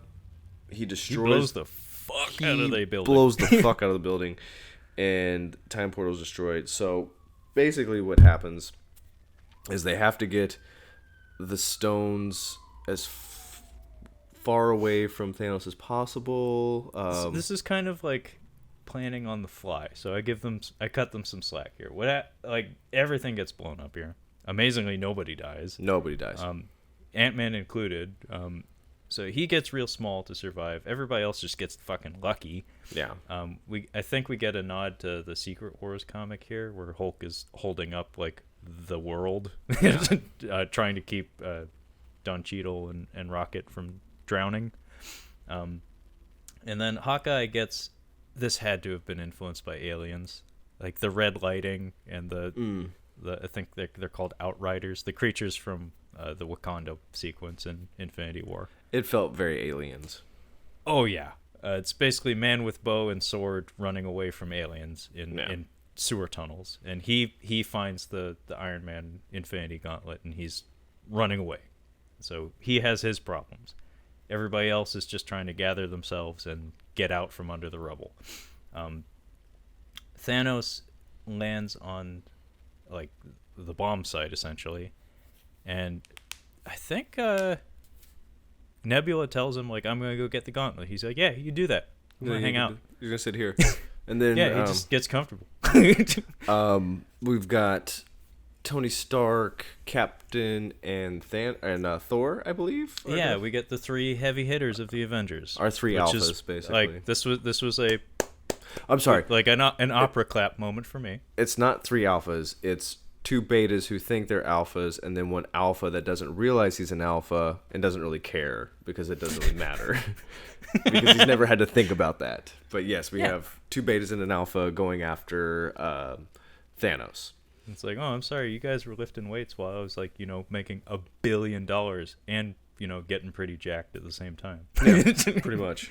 But yeah, this was a little bit of not a fanboy moment, but I was like, you're doing it right. Yeah. Having these three characters in particular need to have this moment in particular, especially considering if you want to go all the way back to the first Avengers movie, like before the band was even together, one of the first instances of everybody kind of being together was the three of them clashing, and Captain America was the one who settled the argument in that case, and so we kind of get a callback to that, I guess. But yeah, instead, like, they notice that Thanos is just kind of sitting there, which is pretty fucking cool, by the way. Like, that is kind of a badass maneuver to just hang out. I'm in no rush. This will figure itself out. And they just descend upon him. Like, I was like, are you sure that's wise? It's like, he kind of fucked you guys up before. I mean, I know you took his head at one point, but he was severely weakened. But he doesn't have the glove yet. So I thought maybe they had a chance. He has a metal version of Darth Maul's weapon, though. Oh yeah, he does. fuck with that. So through a series of events here, they lose the fight, and then something happens off screen, and everybody shows back up. I don't know what happens. So just before that, because I did want to talk about their skirmish with Thanos, which was pretty well executed. Yeah, it was good. Thor kind of went down like a chump, if you ask me. Yeah, he did. Well, he's not in good shape. I guess that's the explanation. But the person who gets the standout moment here is, of course, Captain America, who is front and center on the poster for a good reason. The big fanboy moment here is that he makes use of Mjolnir, which Thor brought back with him from the Dark World. So the gimmick with Mjolnir is only the worthy can use it. In the comics, there's precedent for Captain America doing exactly this. But point is, you get a very crowd-pleasing moment of Captain America. Like, give the guy a break. He's supposed to be like a headliner, but against someone like Thanos, it's like, if you do the character math, it's like he can't hang with him. It's like, but what's he gonna do? He's gonna piss him off. He's not gonna be able to fight him. So what you do is you give him, in wrestling terms, you give him a steel chair, an equalizer. Yeah. So he hits him with a steel chair a few times and evens the odds a bit. Well, why is Thanos able to hold the Thor's hammer? I don't think he ever does. He does. He does? He does. Well, I mean, if you think about his character, I could see him being worthy. That's why I was like, wait, so I'm sorry, everybody can pick up his hammer now? If that's true, I wouldn't argue it at all, because if you think about it, it's like, that is a man of, like, character of steel.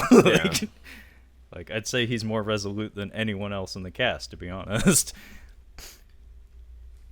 So, but yeah, Captain America puts up a good fight. His shield gets broken. That's pretty fucking amazing. And then, what happens here is the snap is what brought everyone back. It just took some time, I guess, to rally the troops. But who did the snap? The Hulk, remember? Yeah, but he already did a snap.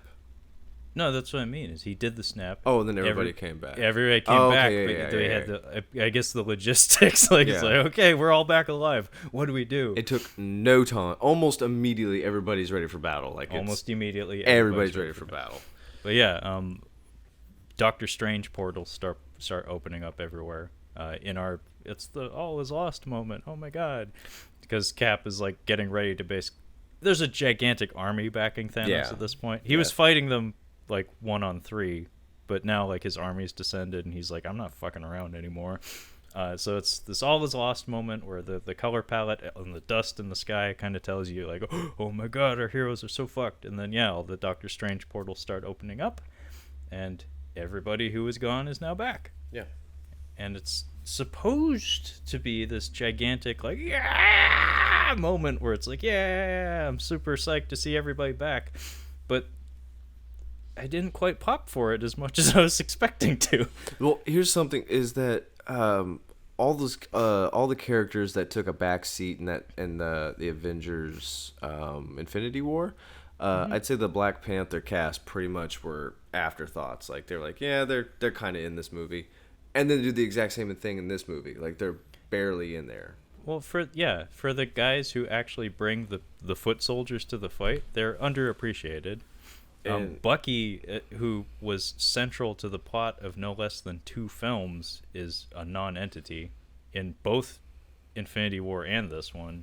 Doctor Strange, who, it needs to be said, I didn't like him until Infinity War, because I saw Doctor Strange because Scott Adkins is in it, obviously, but it was an okay movie, and Benedict Bandersnatch. Benedict Cumberbatch was good, but it wasn't until Infinity War that I really like solidly liked him. And in this one, he's pushed all the way to the back. In fact, all he's here to do is raise a finger at the very end, and then prior to that, he just holds back some water. That's why he's there. Arguably one of the most powerful characters they have at their disposal is there to hold back water. Well, there was one shot in here that I'm pretty sure I disliked, but for, I think, justified reasons, is the shot of all the female characters. I didn't like it. It felt like they were just placating. They were like, oh, look at all these awesome female characters. They don't do anything. The only one that does anything a little bit, I mean, I'm sorry, Captain Marvel does everything. Like, she's basically the savior of the movie in the beginning and end. Like, she is a huge help. She saves two of our central characters at the beginning, and she blows up Thanos' ship. That's in huge. One fell swoop. Just she flies through it. The Scarlet Witch, the Scarlet Witch does some fighting. The other Olsen sister, the good Olsen. Yeah. She does some pretty good fighting with Thanos, and I think Pepper does a little bit of helping with the glove. But we have, let's see here. Pepper has her own suit. It's called Rescue, and it's actually teased earlier in this movie because when we meet Tony Stark, 5 years later, his daughter has the helmet of it. But yeah, we get a shot with like Bantish, Shuri from Black Panther's sister. Panther. Yeah. Okoye, how do you say her name? Okoye. There we go. Scarlet Witch, the Wasp, Gamora. You get all these characters. And I'm like, yeah. Two of them don't talk barely, and actually almost none of them speak. To be honest. And my girlfriend was like, I really like that shot. I'm like, at first I'm like, yeah, that's kind of cool, but I'm like, it's cheap. It felt like they were just like, we have to make sure that nobody complains about the women not having anything to do in this movie. So what we're gonna do is we're just gonna take a big wide shot and just put that right there. That Get way, everybody on screen. We see what, and I'm sure a lot of people would disagree with me. I think it actually would have been very funny if you had all the ladies, because they like step in one at a time into frame, and like the camera pulls back. It's this grand, majestic shot. I think it would have been so funny if you had someone like Wong, like husky Asian guy, just like step into the frame next to them and just like looking at him like ruining the moment. He's like, no, sorry, I didn't realize it was ladies' night. Like, yeah, I just felt like one guy in the frame. It's like, what the fuck? But yeah, it felt a little pandering, and like you said, they didn't actually do anything because all she does is she just barrels through everything. Gamora does nothing. One of the most effective members. I mean, what's especially funny is like Captain Marvel flying through the ship, blowing up a country-sized spaceship almost in immediately. One fell swoop. Almost immediately. Peter Parker hands her the Iron Man gauntlet and says, like, I don't know how you're going to get through that. It's like, you just saw how she's going to get through it. She doesn't actually need help from any of these people. She could honestly just be... In fact, like characters like Okoye and Gamora don't even have powers to draw on. They're just gonna get themselves hurt. Yeah, I'm saying Gamora and Okoye are like badass and like they could actually be doing something. But all Gamora does is hit Quill in the nuts, and then Okoye does. She doesn't even talk. She has a couple lines in the beginning. She like rallies the troops, but it's a quiet like. She was one of my favorite. She was one of the best characters from Black Panther. I thought. Absolutely. I loved her character in there. She stood out for sure. The Wasp, she doesn't talk. Fake Beckinsale doesn't. I don't think she talks at all in this movie. Not really. I mean, the whole battle felt very. I hate to say this about a $300 million film or whatever, but it felt very rushed. It was. It was 100% not nearly rushed. as tightly choreographed as I've seen in other Marvel films. I mean, I get it. There's too many moving pieces. You're going to lose things in the fold, but cut out in wrestling terms, you need to give everybody their moment. You need to have The Rock hit the rock bottom. You need to have Stone Cold hit the stunner. Everybody needs to get their move in there. And there was tons of characters who didn't really get moments. And like you said, it would have been really cool in that female-led moment there to like have everybody legitimately get their moment or something. The problem is like the equivalent of having a bunch of wrestlers stand off against each other, and you're thinking like, oh, this is going to be so awesome, and then all they do is just like run into each other and fall down. Well, it's like, oh, well, that was a cool moment that preceded the action, but the actual action itself was just like, okay, that was just a blob of stuff. Well, the problem is you don't have like think like Mortal Kombat where you have good versus evil. You have characters fighting like we're the adversary, and here that's only Thanos. It's fodder. It's just it's putties. It's the yeah. putty dudes. Yeah. But what's his face? The pain in the ass from the Infinity War. His little sidekick. Like that would have been good. Like have a couple people trying to deal with him. Like he's a pain in the ass. That would have actually been nice because all the like subordinates of Thanos from Infinity War are alive now because they're from like 5 years in the past. None of them say a word or do anything really in this entire battle. The one very large guy that had some cool moments in Infinity War, he gets stepped on by Ant-Man. So Ant-Man's a murderer, by the way. Yeah. Ant-Man becomes huge. I forgot about that. Yeah, Ant-Man becomes Giant Man, and he steps on him, kills him. And then I think the guy with the telekinetic powers, he actually dies post-battle. Like, so he doesn't even get to fight anybody. And then the married couple or whatever, the people that look like gremlins, like really, really tall gremlins, I didn't see them anywhere. No. So yeah, they're pushed to the back, and it's just like the whole thing is just a big jerk off moment. It's where it's barely like, a fight yeah, scene. look at all these action figures doing cool stuff. It's like, to what end though? Well, this is literally this is the battle we've been building up. This would be like the final battle in Game of Thrones. If this is the final battle in Game of Thrones, those battle episodes are the episode. It's 50 minutes of a battle scene. This was 5 minutes, 6 tops. It felt very brief, to be honest, and it wasn't nearly as satisfying as I was hoping for. No, it was disappointing. I really loved the 3-on-1 fight with Thanos. That was very well executed, and it legitimately did feel like somebody might buy it right here, which is, again, that's a sign of a very well choreographed and acted scene. This would have been perfect to throw in Gamora. She's the person that knows him the best, is angry at him. And, oh, by the way, I'm sorry, we forgot to mention, current Nebula convinces Gamora almost immediately that Thanos is evil, and then they end up shooting, or new Nebula shoots old Nebula in the head in a standoff. Yeah. So there's that. Yeah, I mean, that's pretty much the battle. Thanos, do you want to spoil it for everybody? Tell them what happens? Sure.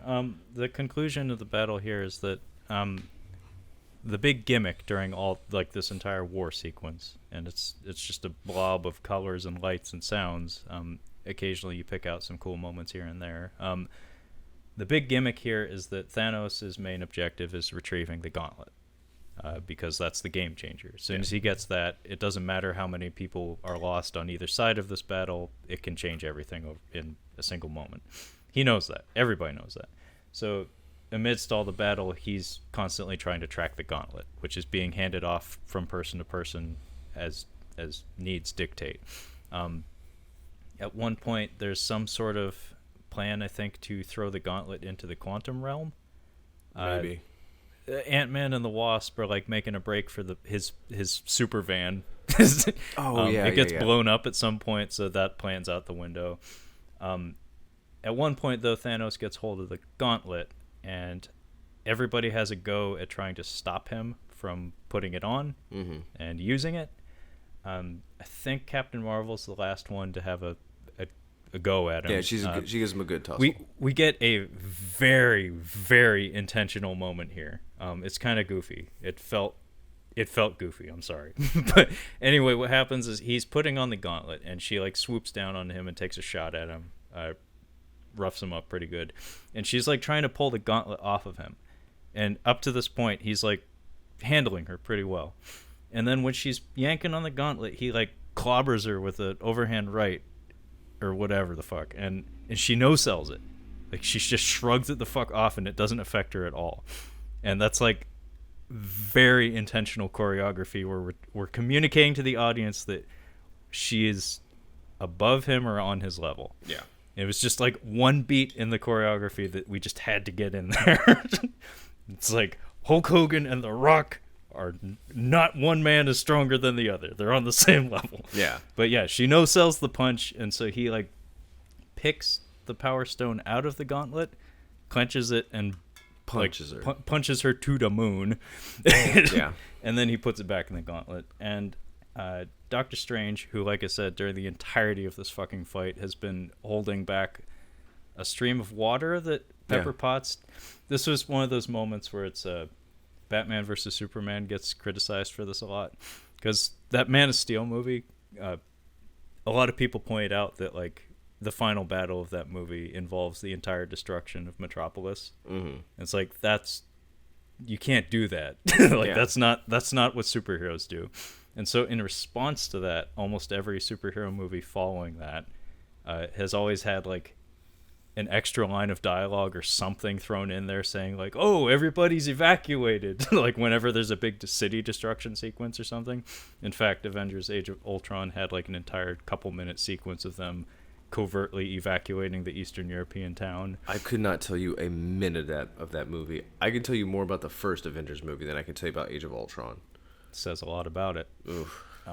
But anyway, yeah, Man of Steel always gets criticized for that, but that felt like this, where it's like in the midst of this gigantic war sequence, like we need to actually do some heroing, otherwise like we're having trouble justifying that these characters are heroes rather than soldiers or warriors or whatever. So we have to inject this like weird tidal wave thing that is suddenly a problem. Either that or they were too lazy to come up with something for Doctor Strange to do. Anyway, he's busy holding back this water, and he and Tony Stark exchange looks. He like holds up his index finger because there was like something like 14 million potentialities for this potential outcome, and only one results in us winning this fight against Thanos. Because in Infinity War, he like saw ahead to the future. I had to pee at this point, so I was just like, okay, finish this movie. Well, the point is, the significance of the one is that there's only one way that we win this fight. Yeah. And Tony Stark is aware of this because he was present when that statistic was thrown out there. So they shoot each other a look. Iron Man tries to stop Thanos. We've seen it before. It ain't going to work. So he's like grappling with Thanos. He gets knocked away, and Thanos snaps his fingers. Nothing happens. And it's because Iron Man made the Iron Man gauntlet out of Iron Man nanomachine goop, and I guess when he was grappling with him, he just like took like all of them off. T-1000 the stones into himself. We've seen what happens when a Hulk snaps his fingers, and a Thanos. So, what did you think of the I Am Iron Man? He should have looked like Max. He should have looked like Christopher Walken at the end of Batman Returns. Basically, that's what should have happened. Yeah, he should have just been a skeleton. Either that or Chemical Goop Man from RoboCop. Yeah, or that. He should be nothing. Like he should not be identifiable as an element on the charts. But yeah, before he snaps his fingers, Thanos is just like, well, I'm fucked. And Iron Man declares, I am Iron Man. Yeah. And I don't know, it didn't really resonate with me. No weight. This was at like 2 a.m. for me, because my fucking friend made me come see this at like midnight. You had to go to the midnight viewing? Yeah. Ooh. On the weekend, so it was already out a couple days, and I was like, why the fuck am I going at midnight then? Packed theater? It was packed, and it was late. I'm an old man. I'm sorry. It's hard. I don't want to do that. That sounds awful. But yeah, by this point, I was just like partied out. Who I cares? was like, okay. No, it's not you. It wasn't us. It just didn't. It didn't have the weight. It didn't have the weight, and I get what they're doing. It's the line that gave birth to the MCU. The very end of Iron Man.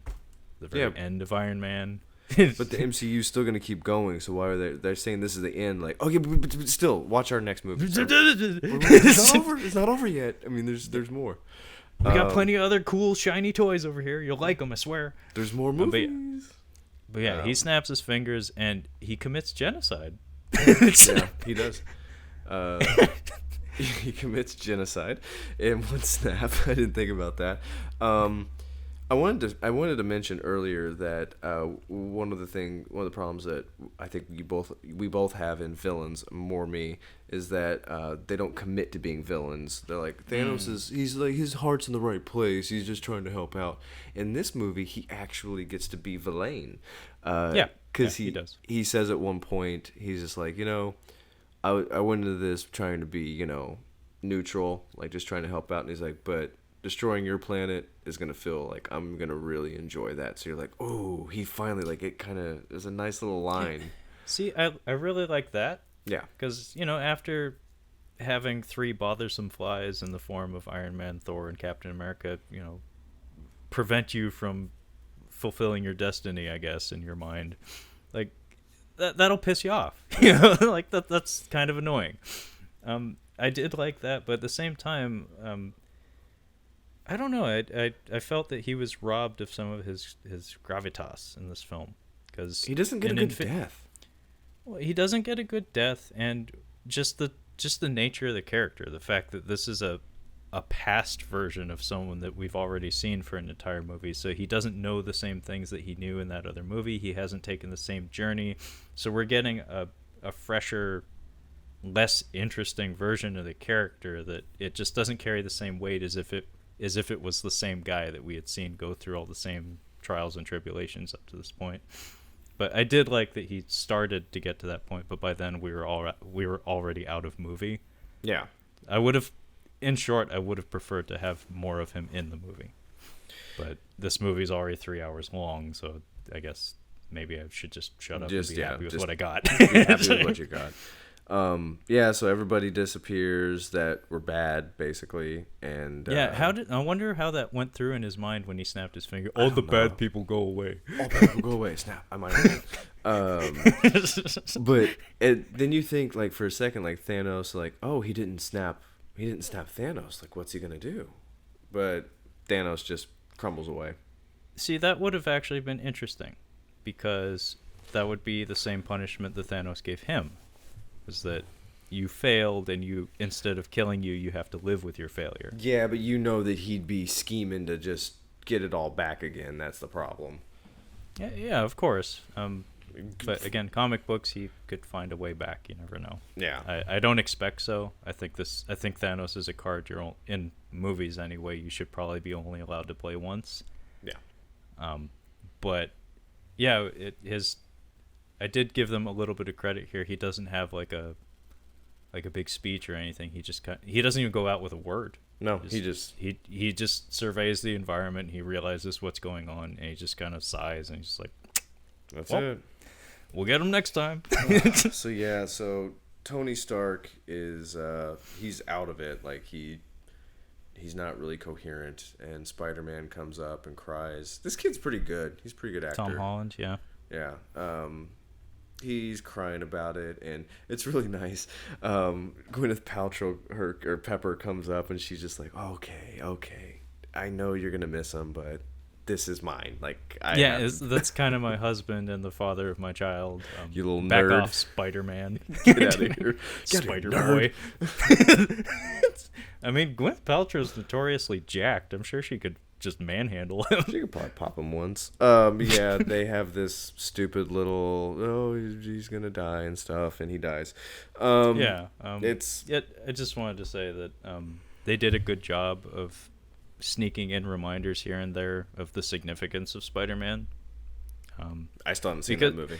Well, I mean, in Infinity War, his passing was, I think, what hit Tony Stark the hardest. It carries over to this movie, where whenever he's like feeling the weight of his failure, that's the thing that he keeps coming back to. And in fact, when everybody comes back to life, Spider-Man's like the first person that he all the hugging on the battlefield reunites with, and like you can see it on his face. He's like, "I'm very happy you're back," because I felt bad about that. He said, "Oh, that's nice." The hug. But yeah, the goodbye though, it's like, I get it. I'm sure Spider-Man's death sequence tested very, very well with audiences last time around, so let's get another moment where Tom Holland has an excuse to break down and be emotional. But it's his wife. Give him space. Give him a little bit. Yeah, he dies. He dies. And Captain America lives. Definitely made peace with him dying. I mean, if you're married to a billionaire, I'm sure you've made peace with whoever that billionaire is. And you need to remember, she was his secretary before, so like, she's seen everything. Like, she's seen him go through everything. So yeah, he dies. She's like, you should have been dead decades ago. He dies, and then there's the funeral. Well, he's got to talk about he's got a video. Of course, he's got a fucking video about, don't be sad, I'm dead. It's a rich people thing. That's what you do. Yeah, whatever. He's got a video. But they go out to do the funeral on the back porch of their lake house or whatever. It looked like the Edge. It looked like the lodge from the Edge. It looked like I think it was it might have been in True Detective or maybe Sweet Home Alabama, one of those movies. It looked like the same fucking thing. But there's a net worth. You can see all the money on screen because you have all these characters, and up close you have the most money, and then further back you get less and less money. And then I got a good chuckle out of this. Kobe Smulders. Yeah. Way back. Yeah, I'm sure she's got the How I Met Your Mother money. Like she's doing okay, but like as far as these franchises go, she's probably not made a lot of money from this. But just as you move back, like at one point I'm like, there's like $1 billion on the screen, I think, right now, just like it's a lot of money. Just in people, yeah. I would be very curious to know if anyone was unable to attend on the same day, and they like CGI'd them into the frame with everyone else. I'm guessing that probably did. I would not be surprised, especially the way that camera was floating around. It's like you would think you would bump into someone at some point. Yeah. This is very seamlessly choreographed, but all the nerds will tell you, Kyle. So I'll throw it out there so they don't have to tell us in the comments, which don't exist. Yeah. The kid that was off to the side was the little boy from Iron Man 3. Yeah, I don't remember that. All growed up and gangly as fuck. I stopped watching it after Ben Kingsley turned whatever it was, like whenever he stopped being his character. I'm like, okay, I don't know what's happening in this movie, and I don't care anymore. Done. But yeah, the funeral sequence is like all the heavy hitters from every movie up to this point, attending the funeral. And it's kind of morbid, actually, his goodbye video, because like his daughter's watching it, and it's like she's not getting it. Oh yeah, Jon Favreau. Jon Favreau's so charming. You gotta love him. Fat. And fat. It's Fat Favreau. Yeah, I liked his scene with the daughter. He seemed like he was very comforting. It was a nice little scene. It was like, your dad loved cheeseburgers. I love cheeseburgers. Yeah, his acting, actually, like he gives a little pause there where it's like, yeah, he got the feels. And he probably should have whispered in your ear. He's like, I'm making The Lion King. It's like, that's the other summer. Reason. That's the other reason why I'll go see that in the theater. Favreau? Jon Favreau. Yeah. Gotcha. I like his movies. So yeah, do you wanna touch on just one thing of the time travel, and that's the in time travel? Yeah, we get a Return of the King ending here. Yeah. Potentially intentional. So like all the trinity of the Avengers. So Iron Man dead, Thor is doing what his mom told him to and is doing. He cedes the throne of to New Valkyrie. Asgard to Valkyrie. I'm sorry, the only other person that drinks more than him. I get it. She's kind of a leader. I don't remember her being a leader. He declares her a leader, but at the same time, it's like, she was on the Jeff Goldblum planet because she was a deserter. She was a deserter from war, and she's a raging alcoholic. So, I mean, she fights well. I don't know about leads well. Yeah. But yeah, she's now king of... She's the new Odin, I guess. It's a drunk man's move. It's like, nope, you know what? I don't think I'm gonna handle it. I think you should be good at it. Yeah, you got it. Yeah. But yeah, he says, fuck it, I'm going to go up into space with the Guardians. Really says, fuck it. It's really great for his character, yeah. He decides to shack up with the Guardians. There's a pretty fucking funny scene of him and Chris Pratt, like, jockeying for control of the Guardians. You can just get rid of Chris Pratt at this point. Like, just give me Thor. I don't even care about Chris Pratt. That look he shoots him when he's, like, saying, like, you're the leader. Yeah, you're in charge. He just shoots him this look that's like, nope, don't sleep. Yeah. Don't sleep, Chris Pratt. So Thor is in space, will likely appear in Guardians of the Galaxy 3. Very excited about that. Based on the positive reaction to Fat Thor, I would not be surprised if he continues to be Fat Thor.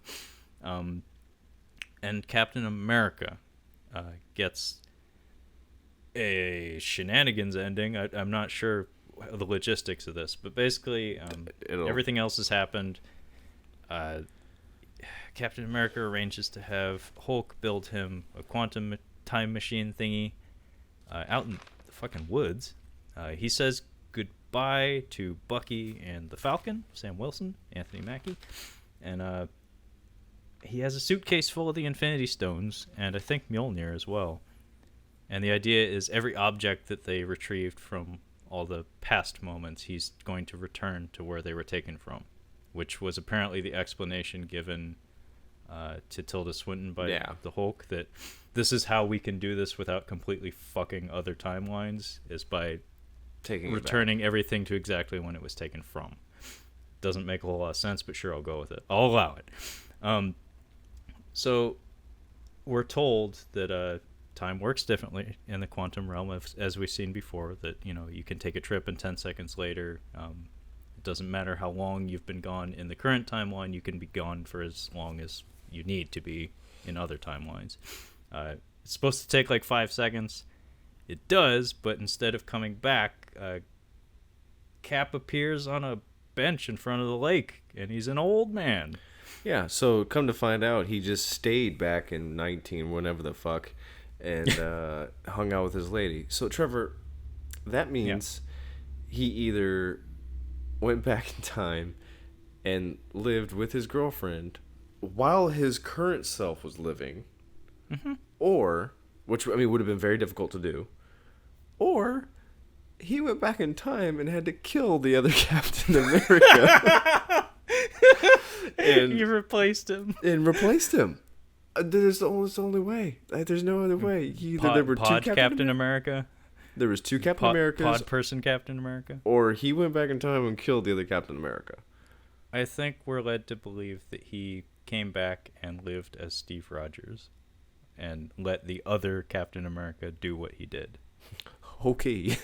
Yeah, whatever. Yeah, no, anyway, the through line of all the Captain America stories in the movies has been he missed out on that dance, and Jesus. we conclude the film with him getting that dance with Haley Atwell.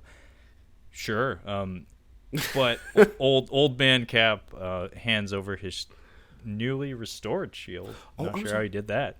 He's super. He hands buff. it off to. He's super buff. I'm sorry, when they cut back to him dancing, doing his little dance, he's super buff. Before he went into the Captain America thing, he was super skinny.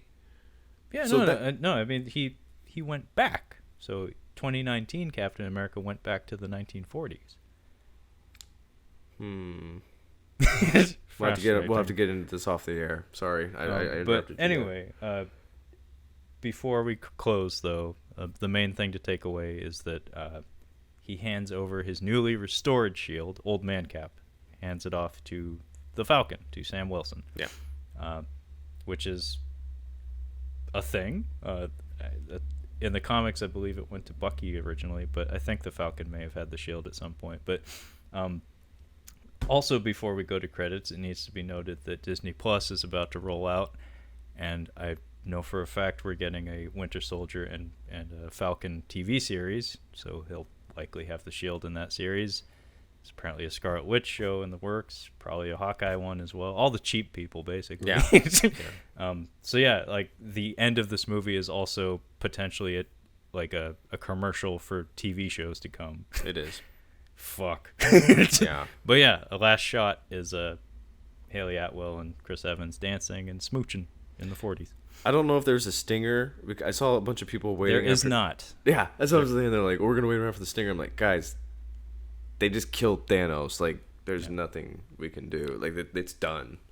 Yeah. We've been waiting for this moment. I know you've been conditioned to wait after the credits, but I think we're done on this one. No, there is not. I can confirm that. Yeah, bam.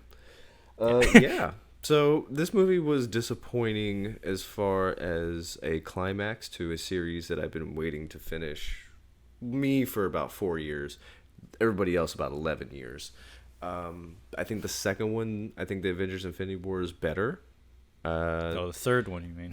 Yeah, the Infinity War, the second of these, the other one. Yeah. Sound like a very tired dad talking about his kids. This was just it was just long, and they could have cut it down quite a bit. I wasn't disappointed in it, I would say. It does putter about in its middle.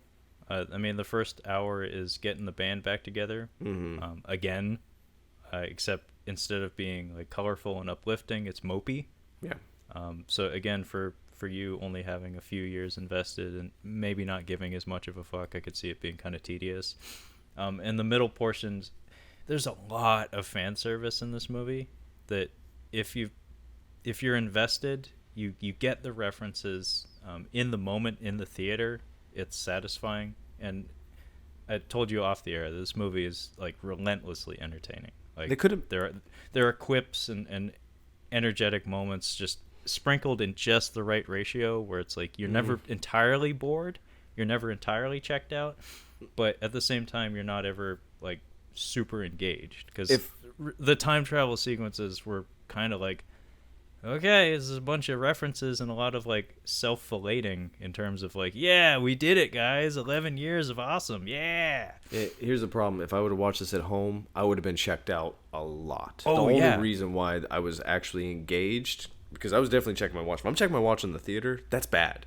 If I'm like, this is kind of boring. No, that's what I was trying to stress, is that in the moment, in a darkened theater, at like close to the premiere date of the biggest movie of the decade or whatever, you're going to be engaged whether you want to be or not. But in the safety of my own home, I'm gonna be dicking around on my phone or something. Yeah, I'll be on Reddit the whole time. Definitely see this in the theater. Remember? Yeah, you absolutely should. Disney already has the movie theater's money because they rent it out for them to watch. So if you think, I don't want to watch it, I don't want to give them my money, you have to give them your money because the theaters have already rented it out. So give the theaters your money. They need to make their money back. Yeah, I think I preferred Infinity War over this, and a lot of that had to do with the pacing. So they're both very long movies. Like Infinity War is not short, but the pacing of it's a chase movie. It has a very immediate pace to it, where it's like, we gotta go, we gotta hustle. But they even like spell it out to you that the way this quantum realm shit works, the way the time travel works, when we're there, time stops essentially. So we can take as long as we need to get our job done in the past. And so like our puttering around, it's like we don't even need to hustle. There's no need to, as long as we get back. Yeah, it robs the movie of its like sense of immediacy, I guess. Whereas the first one, it's like, we gotta go. In fact, I think that whole story took place over barely 2 days. Yeah, I think they should have just made it 5 movies. They could have done it. They could have honestly, they could have made another $1 billion, and they could have actually spread this out a little bit. Because you're right, it felt rushed. And also like the payoff moment that should have been a momentous like occasion where all these characters come back, like in being robbed of their presence for 2.5 hours. It front loads things so much to the point that by the time they show up, it's like, I barely even remember what he's about. Like, like I'm not invested in him anymore because I've been following these other characters who, by the way, have undergone like 5 years worth of transformation off screen. So like everybody's changed and grown so much that by the time we get the quote unquote old people who expired at the end of Infinity War, it's kind of like, oh, they're back, okay. Yeah, okay. And you don't really care that much. It's especially since they're just kind of there to punch things. Yeah. Like literally things, not even characters. They're just there to blow like gray objects up. Yeah. Yeah. But I mean, we're talking a lot of shit, but I enjoyed it. It's not a bad movie at all. It's just I don't think it's the best we've seen. No, and like I said, I don't give a shit about these movies, so it was fine. Like it was for me, like that means it was good. It was a good movie because I was fine with it. It is Marvel good. Yeah. It's like in the moment you'll be satisfied, but as soon as you walk away from it, you're like, wait a minute. That doesn't make sense. But then again, it's not even a matter of making sense. It's more just like, that could have been better. Yeah. But great performances all around. I mean, it's kind of a miraculous feat of just logistics, honestly, of getting all these big personalities together and scheduling everything and getting everything done on time. It's pretty impressive, but at the same time, not as satisfying as it could have been. Yeah. So do you have anything else you wanted to say about Avengers Endgame? No, that was pretty much it. Yeah. All right. Well, thank you for joining us as we caught up on Avengers Endgame. Hopefully you did as well. Otherwise, you just wasted roughly 2.5 hours of your life listening to two strangers ramble about a big movie. Better than wasting 3. All right. Until next time. Later. Before we cut back to recording, if you want to splice this in, but I saw the preview for that Lion King movie, which I have not given a shit about. I'm actually excited for the Lion King movie because I was like, whatever, they're doing a CGI new thing, and they're like, oh yeah, we thought you'd say that. Check out this trailer. I'm like, okay, all right, I'll buy it. That looks like fun. I can't get behind it just yet. It's fine. I don't expect you to. Well, to me, it's just like the other one's really good. Yeah, it was great. It's like it's really good. It's one of the greatest Disney movies of all time. Yeah, there's a reason why. It's like I don't need it to be redone. I don't need it. I don't need it, but it looks like it could be fun. It's for the kids. It is. It's for our kids, basically. Yeah, that we don't have. No, we don't. So I have to go see these things.